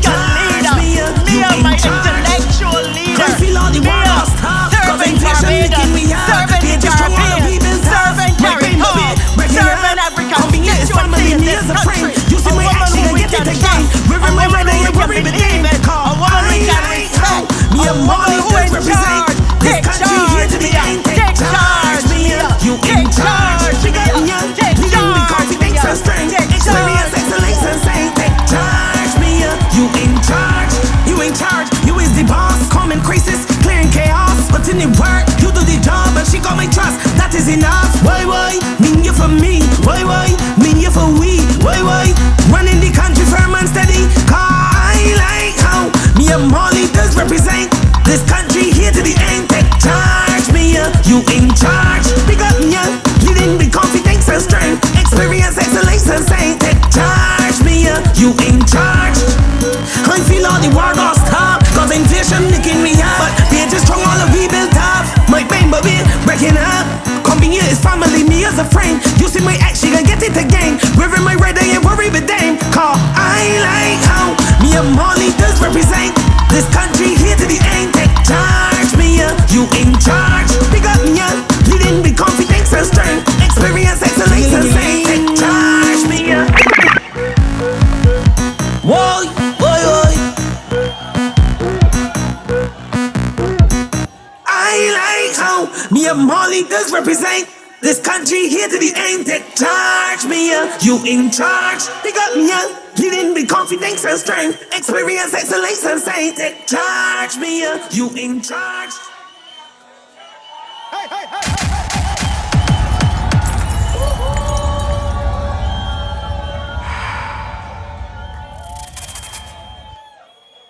Good night.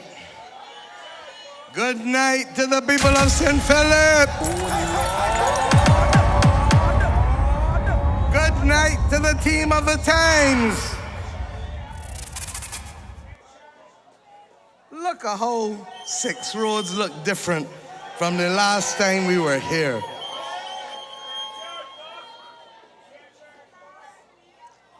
Turn down the lights a little bit for me, please.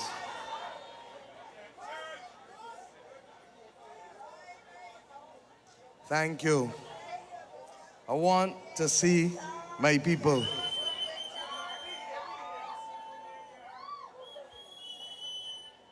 Calm down. I want tonight to have a family conversation. And I want to do it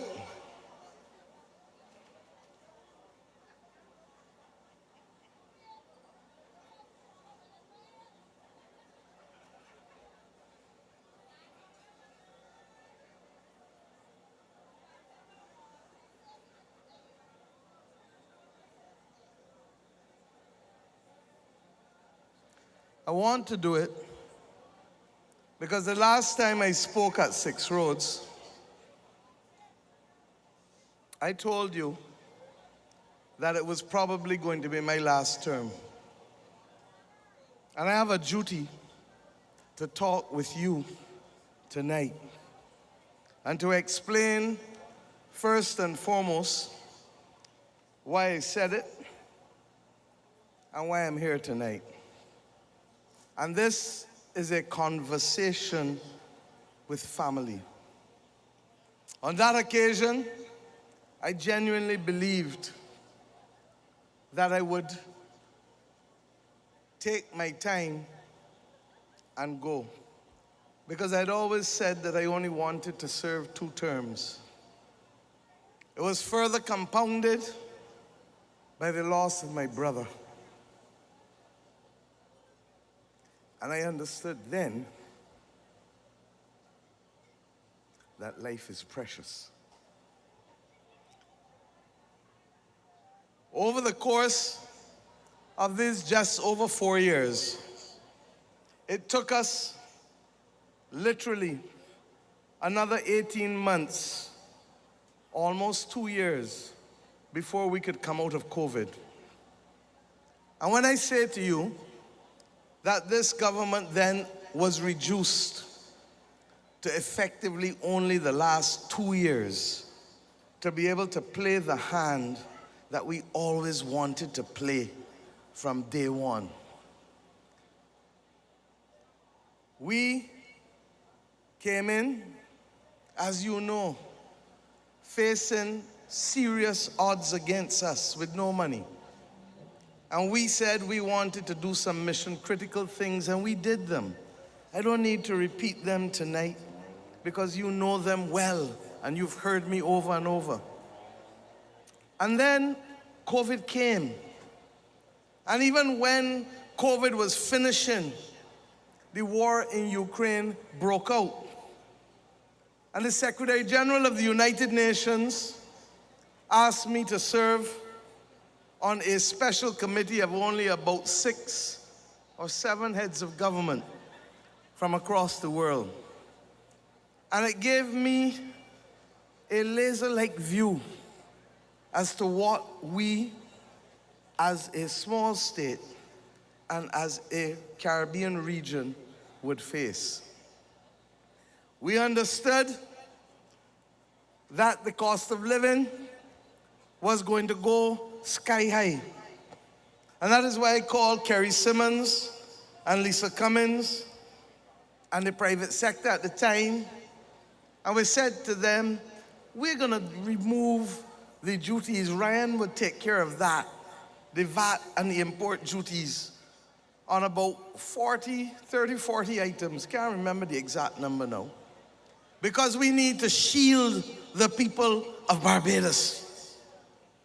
And many of you are accustomed getting markups of 30 and 35 and 25%. And while that can work when things are good, it cannot work when things are rough. I understood then what Owen Arthur had always told me.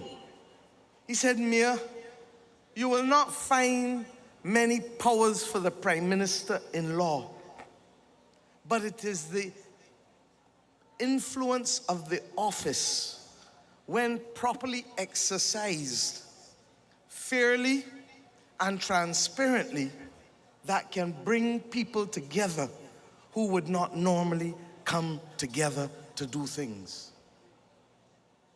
And we worked with the private sector in Elara Court many a day to reach the point where from chicken right back down to vegetables, right back down to Clorox, right back, bleach really, not Clorox, to cheese, to tuna, to corned beef, to all of those things.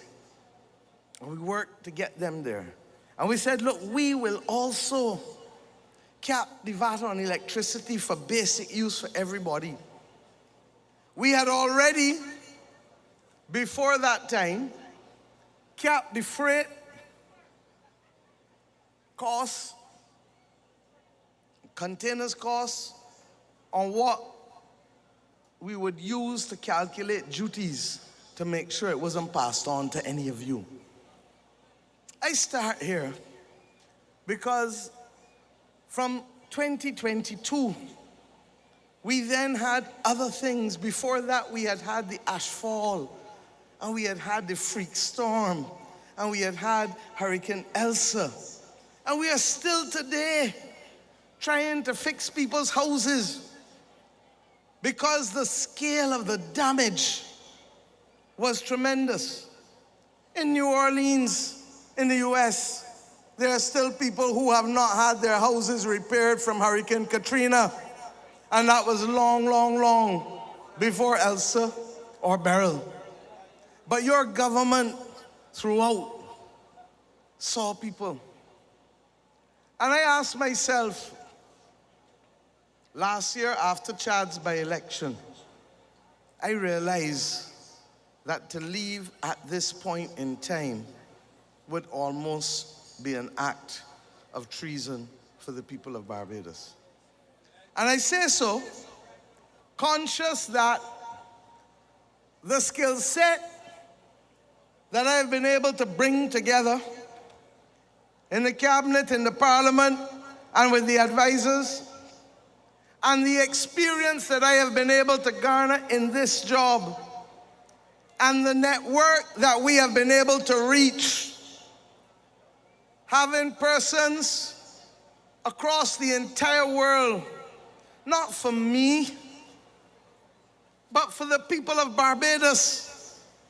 They're the ones who benefit when the president of France says that a middle-income country, an upper middle-income country like Barbados, that would not normally be able to borrow at concessional rates, that because of the relationship developed with us, that he will now lend us at concessional rates funds to be able to replace our radar system in Barbados and to replace the offshore patrol vessels that Owen Arthur bought for the Coast Guard in this country back 20 years ago almost.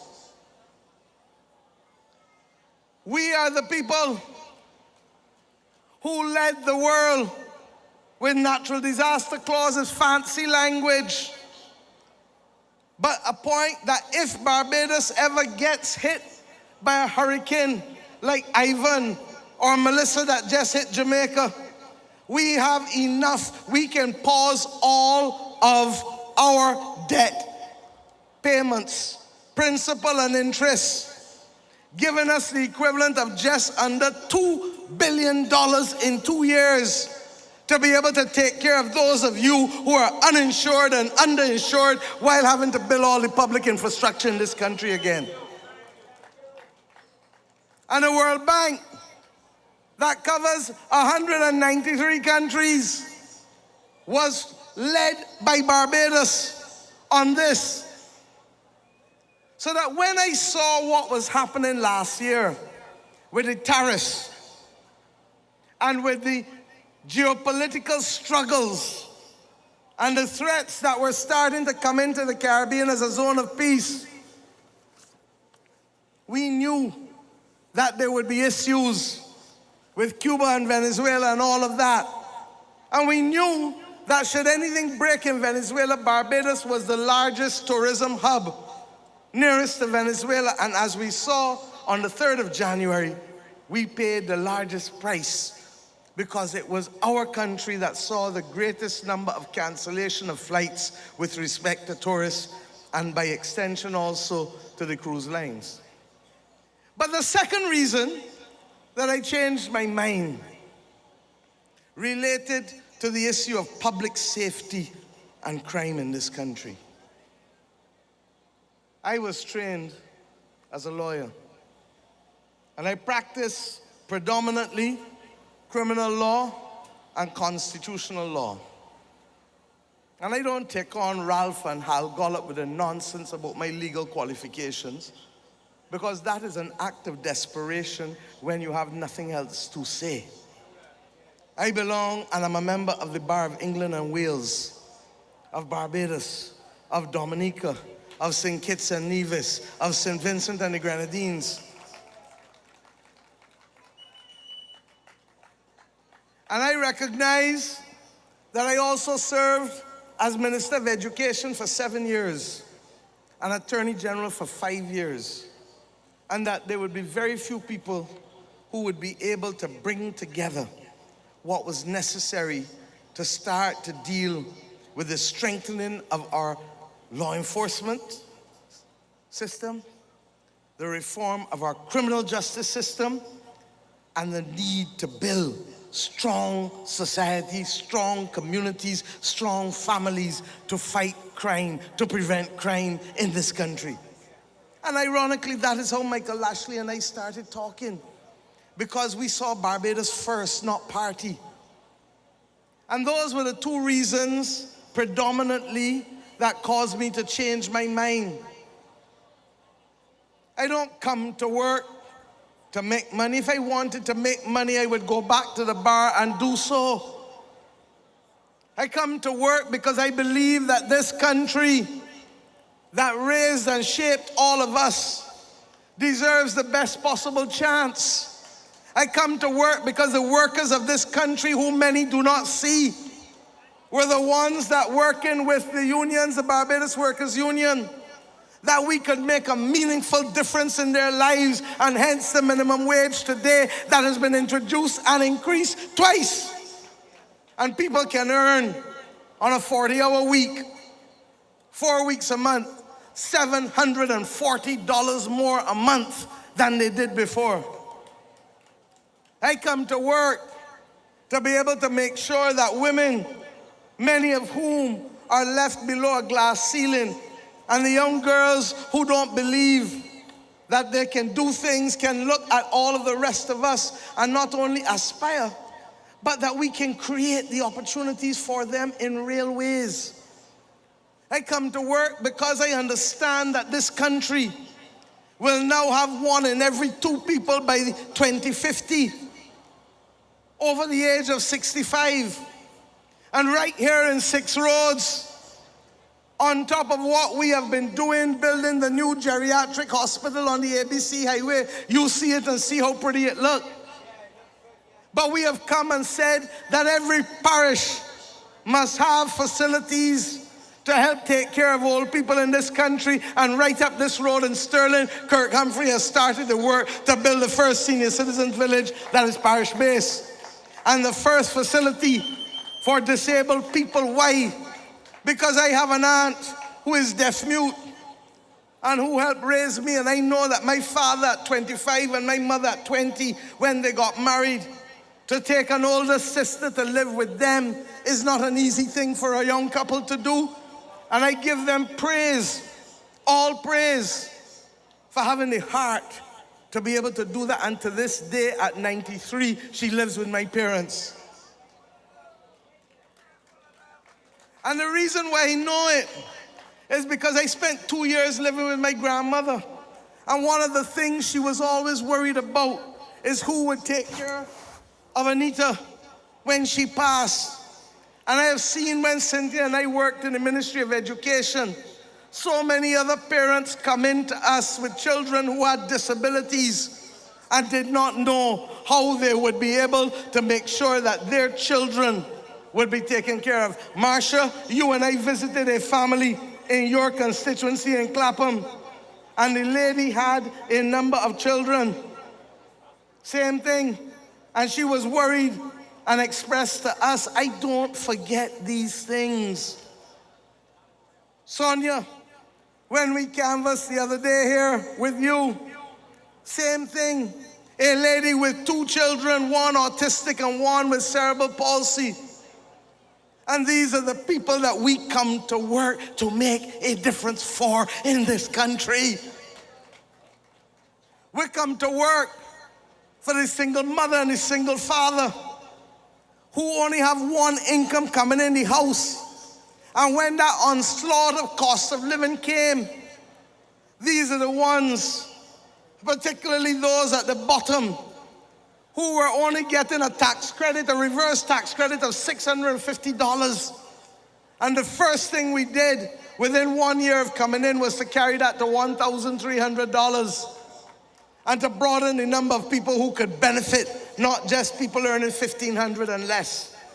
And then we worked effectively to stop people earning between $25,000 and $35,000 a year from paying income tax in this country, but in a way that does not hurt the economy or our fiscal circumstances, because we said we will do it as a tax credit and not as a tax allowance, and we would make sure that so long as the government can afford it, we will give it to you.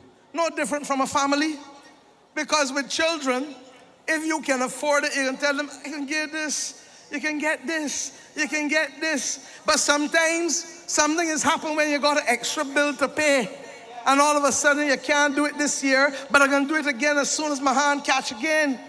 That is the Barbados that we know. That is what we mean when we say Bajan strong.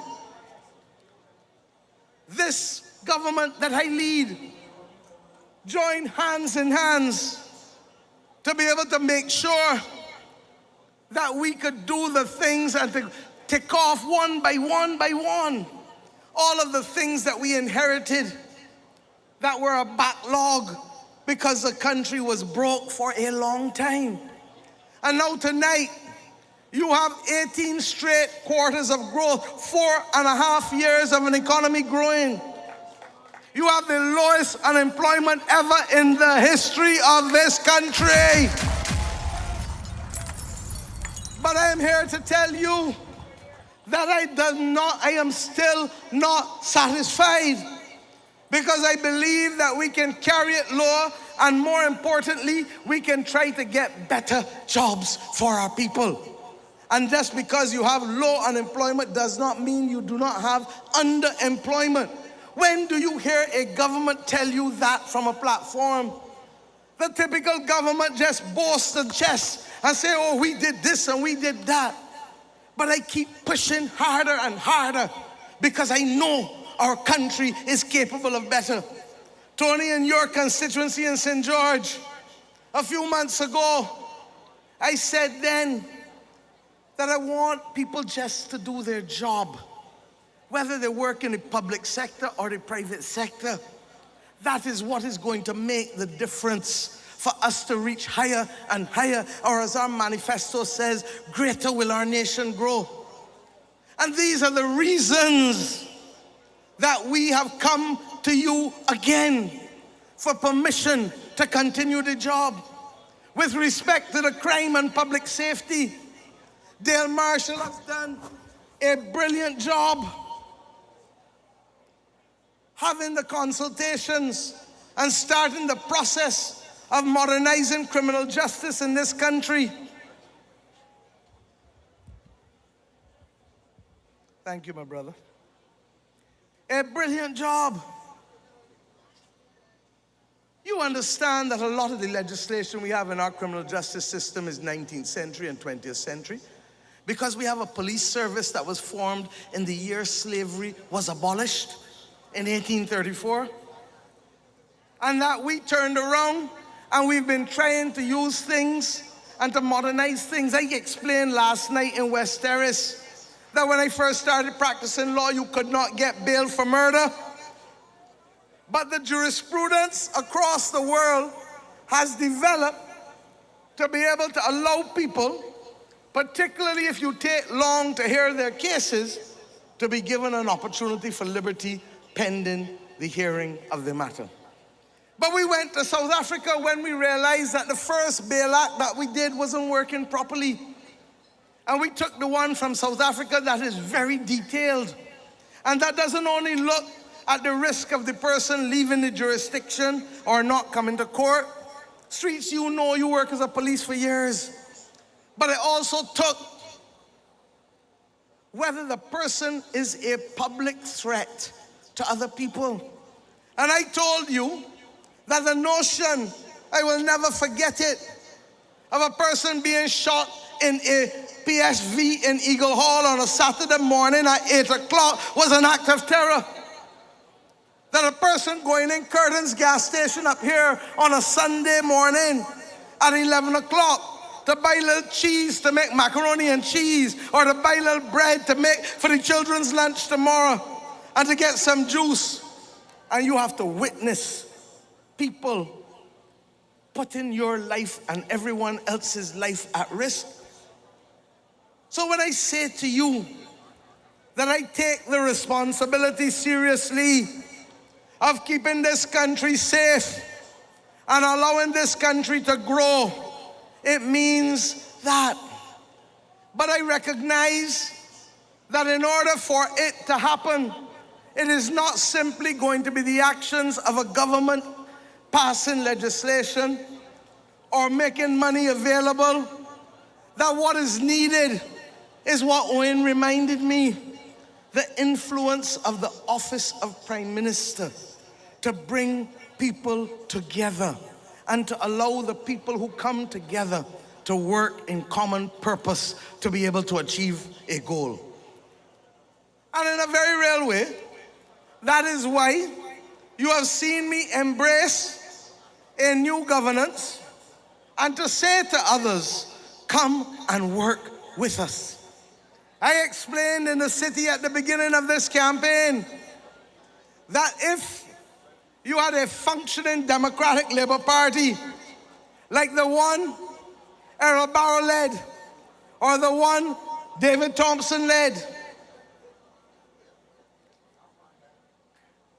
you would be able to have engagements that allow us to fight on certain matters, but to find common purpose for the people of Barbados on other matters. That is the Barbados we knew. That is the Barbados that made us move and develop ahead of other countries, other small island states. And I get worried when I see the political dysfunction of the Democratic Labour Party. And know that even though the Labour Party is popular, we will probably control no more than 50 to 50% of the people of this country in terms of supporters at our height. But to get major change in the country, to get the country moving in the same direction, we need at least 2 out of every 3 people, about 65%. And if Ralph Thorne is so petty that he cannot bring his party to participate in reframing the educational system of this country, then we have a problem. And I can understand better when I hear Michael Lashley tell me and Chris Sinclair tell me that this notion that only the oldest secondary schools mattered in this country, that no garrison school boy could lead them in anything, that is exactly what is wrong with the Democratic Labour Party today. And I ask myself, how can I, who had the benefit, yes, of a little more than most, but I feel it in my heart. I came here in Edgecliff with Charles Griffith the other day in Edgecliff, walking through, and we went to a lady's house, and the lady said, Miss Motley, I will never forget you. You stood up for my son in court when nobody else would. You didn't know who he was. He wasn't your client. And you made sure that you spoke out for my son to stop him from going to jail. Same thing. I had about 20-something fellas from Foster Hall at the time. In those days, you work for people based on the circumstances. You know it, streets. And many a time, people like Johnny Saltbags and Richard Cook would call you and say, look, go and help that fella there. They ain't got no money. But Jack there taught me that Peter can pay for Paul and somebody else can pay for them people who ain't getting paid for. I say to you tonight that this is what matters and what is at stake in this election. I don't worry about foreign reserves anymore. I don't worry about debt anymore. Our debt has come down from 178% to 94%. And I'm telling you, forget the percentages. When we came in, it was $18 billion. We brought it down to 12.5. Today, as we speak, it is 15. 15 is still less than 18. But what is more, it only went to 15 after almost 8 years. And what is more, when we came in, the size of the economy was like this, 9 billion. Today, the size of the economy is 16 billion, almost twice the size it was when we came to office.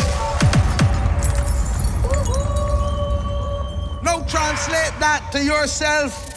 If you were paying courts $600 a month when you were earning $1,500, and then all of a sudden you're paying them $400 a month while earning $2,500 a month, the debt becomes more capable of being serviced. And that is a fundamental point.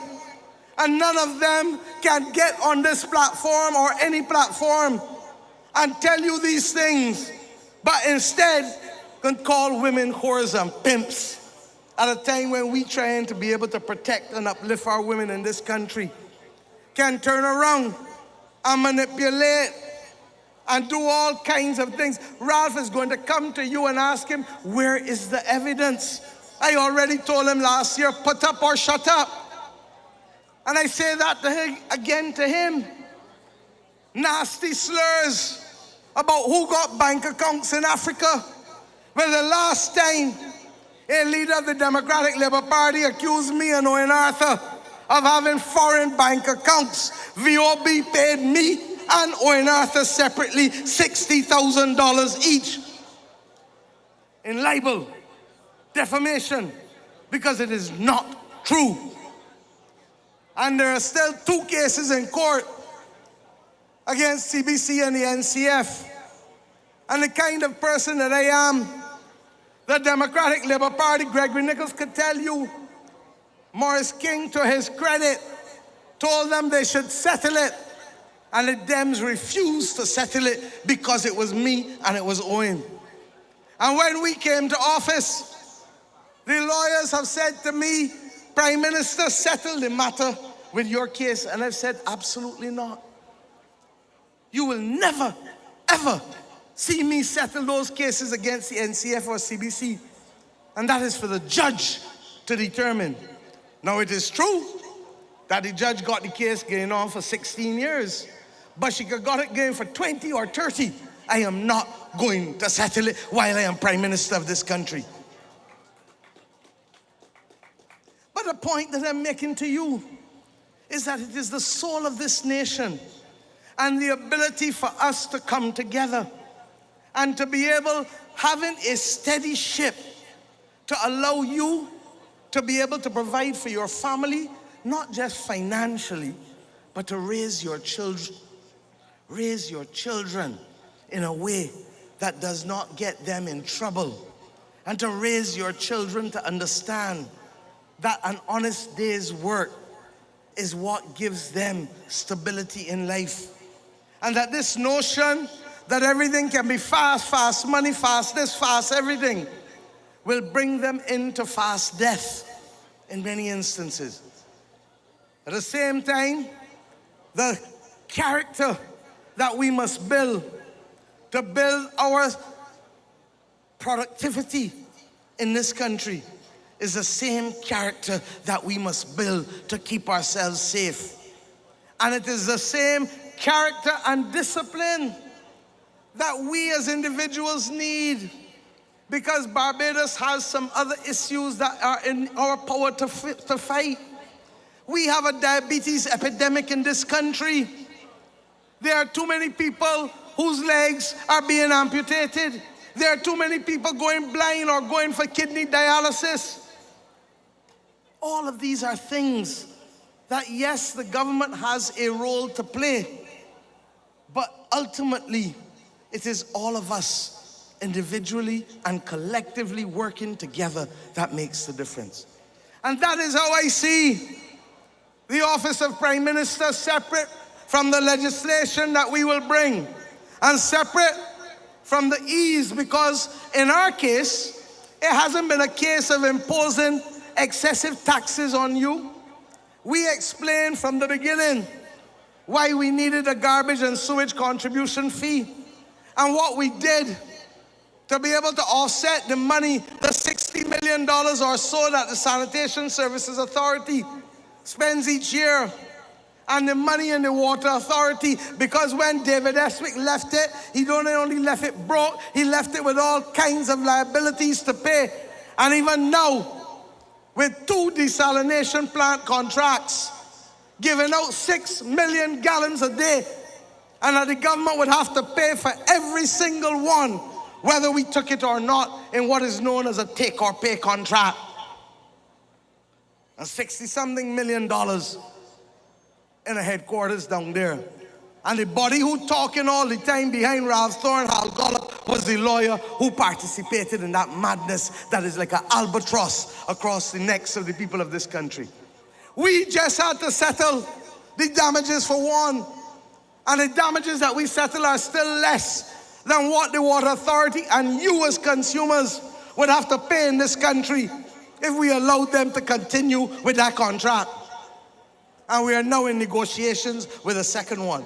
Cut the contrast.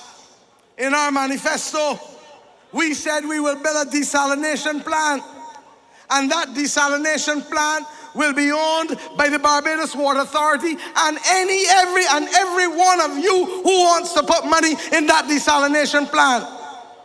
Because Bajans deserve the right to be able to own and to participate in the ownership of assets, particularly that come from the patrimony of this country, and water belongs to all of us.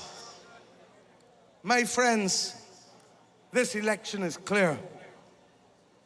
And I ask you, the people of St. Philip, yes, we are going to build the new civic center here for the police, for the magistrates' courts, for the ambulance bay, and for other civic services.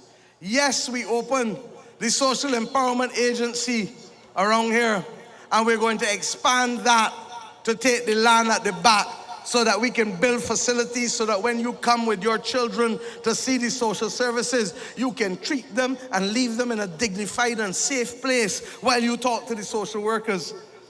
And yes, we are going to build a cultural center in St. Philip. And yes, we are going to deal with the traffic in 6 roads. And you have already seen the confidence of the private sector in making 6 roads now a city almost. You don't have to come to town if you want to eat fancy food. You don't have to come to town if you want to go to the pharmacy. You don't have to come to town if you want to go to a coffee shop. You don't have to come to town for almost nothing. I'm frightened that you might really want to become a Republic of St. Philip. Oh, Lord. I end up putting up a finger. You could imagine that. I go and watch you, Skipper. But that's one reason, yes, to vote for Sonia and Indar and Kay. But the real reason is the future of your country. Choosing a government is not picking a lucky dip. Choosing a government is not picking a lucky dip. And you learned that the hard way when Owen told you when you had the 14-year itch. Owen told you, you don't change for the sake of change. And people still went long and changed, and look what happened with the last decade. You have in your hands the future of this country. I told you I don't go to sleep worrying about debt and foreign exchange. I worry about skills, but above all else, I worry about the soul of this nation. And that is why that theme was chosen, Bajan Strong.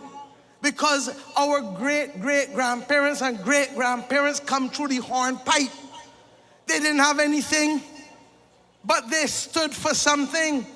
And in this parish where Bussa led the revolution, and others stood with him, it passed down in the genes of people.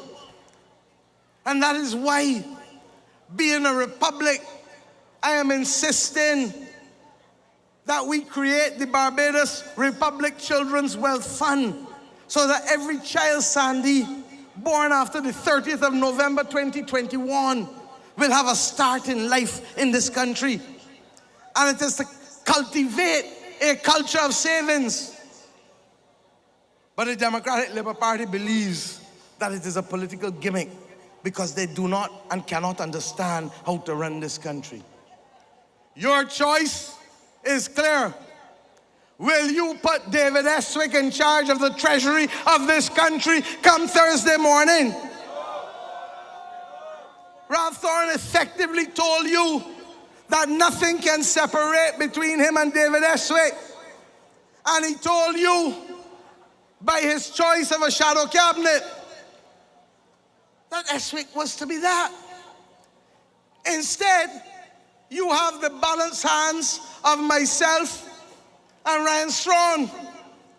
And we have shown you how to bring a country back into prosperity. The governor of the central bank has told this country that Barbados has been the best performing country in all of the IMF programs and among the best in the world in terms of growth. And I have told you that even with all of that, we know that all is not well. We know that all the roads have not been done. But you can't do all one time, especially when you couldn't do them during COVID. Especially when you couldn't fix houses during COVID. Because there was lockdown. But in spite of all of that, we have stayed steady, steady, steady. And in this manifesto, I have outlined night after night after night where the benefits will come from to the pensioners and welfare recipients, and special needs grant people $1,200 a year to every single one of you. And you can choose how you take it.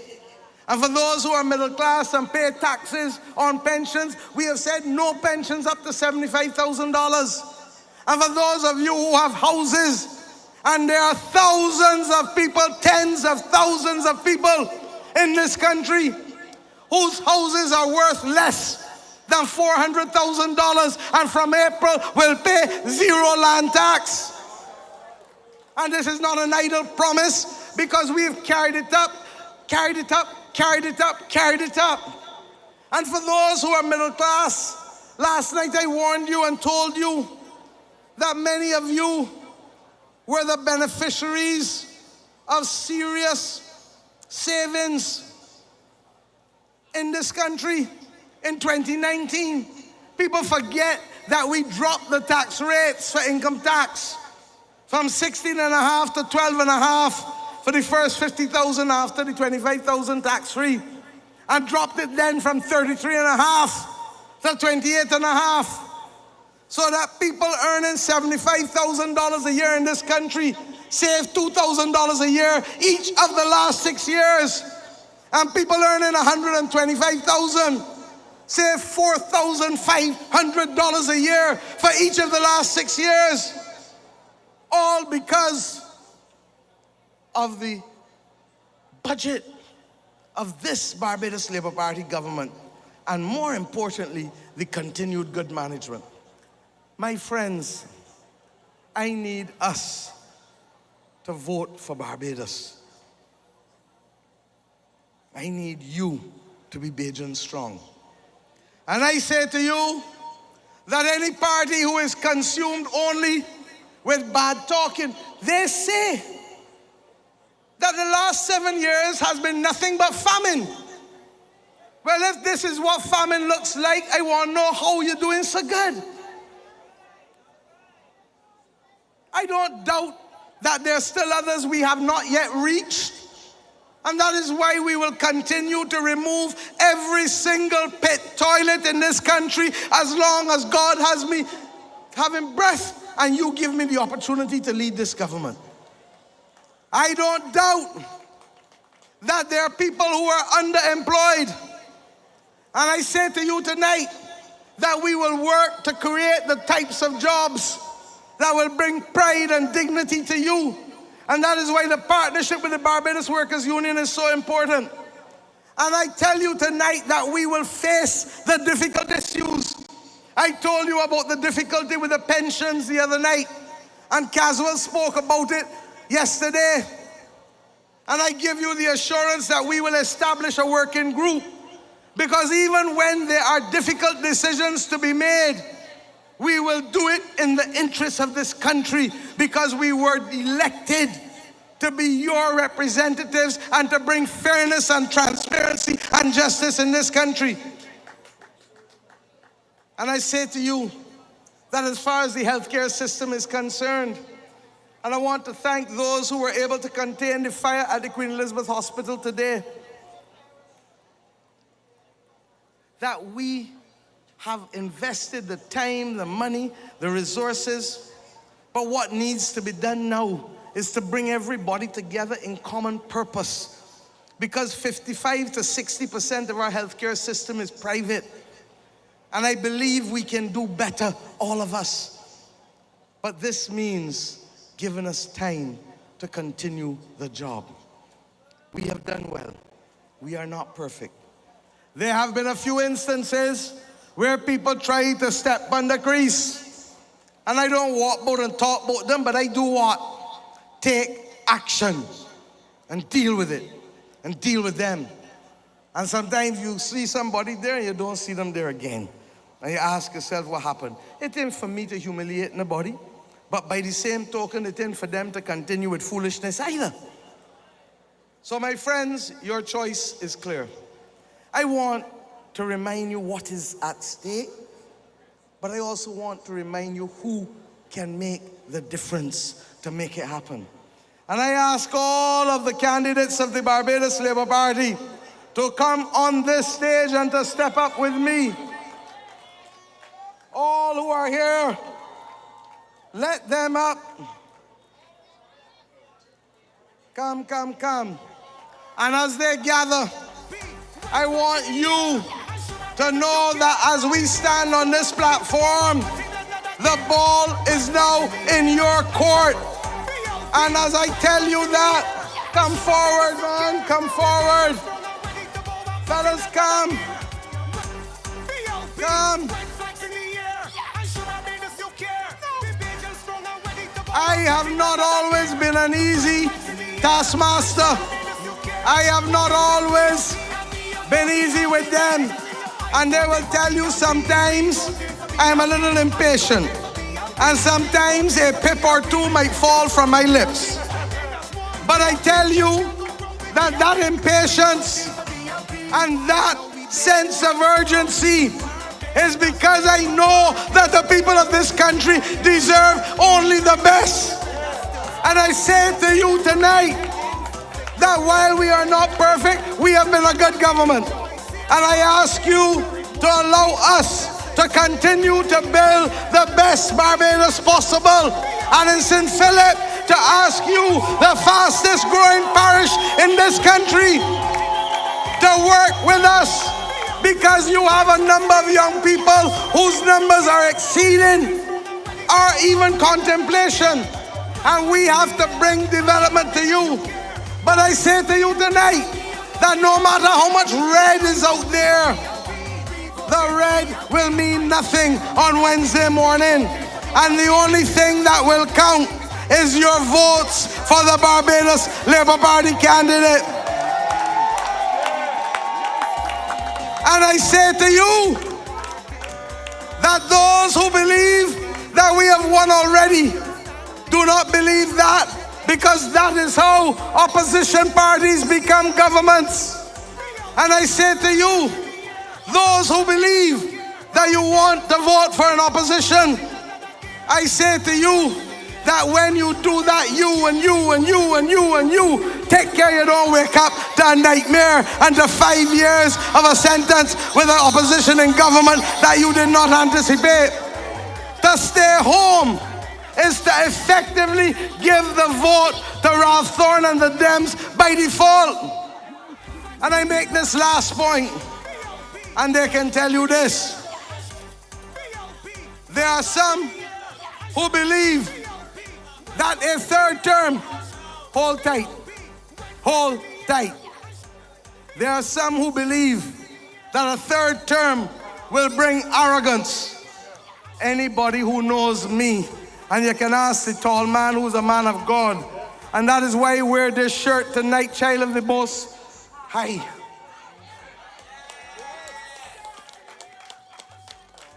I was raised to talk and mix with everybody. And you will know that even if it is to stop and listen to you for 2 minutes and to tell you where and what you must do, there can be and will be no arrogance in this Barbados Labour Party. And this Labour Party must be a disciplined organization. And you have seen a disciplined campaign. And I ask you tonight to recognize that we do it not for anything else, but the fact that our country needs it and needs us at this stage. I ask you tonight, on Wednesday, February the 11th, go out of your houses or your workplaces, and please, humbly I ask you to give this government that has worked in your interest, in the country's interest, the opportunity to continue our work, and let us get on with the business of making Mission 2030 a reality. Good night and God bless you all.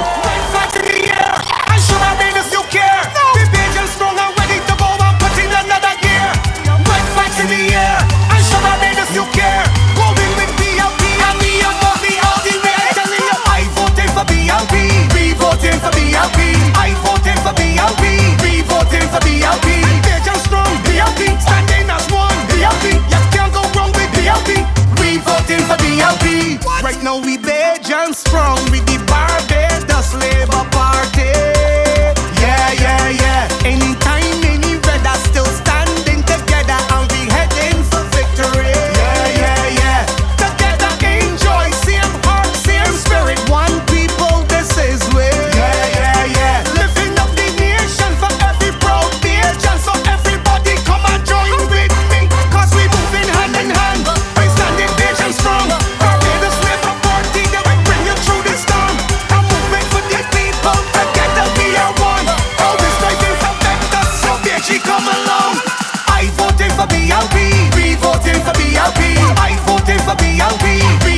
for BLP. Vision strong, BLP. Standing as one, BLP. You can't go wrong with BLP. We voting for BLP. Now let me go, everybody come out and vote. Let me lift Barbados to the top with me at the control. Now let me go, everybody come out and vote. Barbados Labour Party is the only way to go. Let me see your white flags in the air and show Barbados you care. The vision strong and ready to go and put in another gear. Put the white flags in the air and show Barbados you care. Go with me, you care. The vision strong and ready to go and put in another gear. White flags in the air and show Barbados you care. Go with BLP and me and Bobby all the way. Telling you I voted for BLP. We voting for BLP. I voting for BLP. We voting for BLP. Vision strong, BLP. Standing as one, BLP. You can't go wrong with BLP. We voting for BLP. Right now we vision strong with the Barbados Labour Party. Yeah, yeah, yeah. Anytime, anywhere, that's still standing together and we heading for victory. Yeah, yeah, yeah. Together enjoy, same heart, same spirit, one people, this is way. Yeah, yeah, yeah. Lifting up the nation for every proud nation. So everybody come and join with me, cause we moving hand in hand. We standing vision strong. Barbados Labour Party, they will bring you through the storm. I'm moving for the people, together we are one. Always fighting for better, so bitchy come along. I voting for BLP. We voting for BLP. I voting for BLP. We voting for BLP. Vision strong, BLP. Standing as one, BLP. You can't go wrong with BLP. We voting for BLP. Now let me go, everybody come out and vote. Let me lift Barbados to the top with me at the control. Yeah. Now let me go, everybody come out and vote. Barbados Labour Party is the only way to go. Let me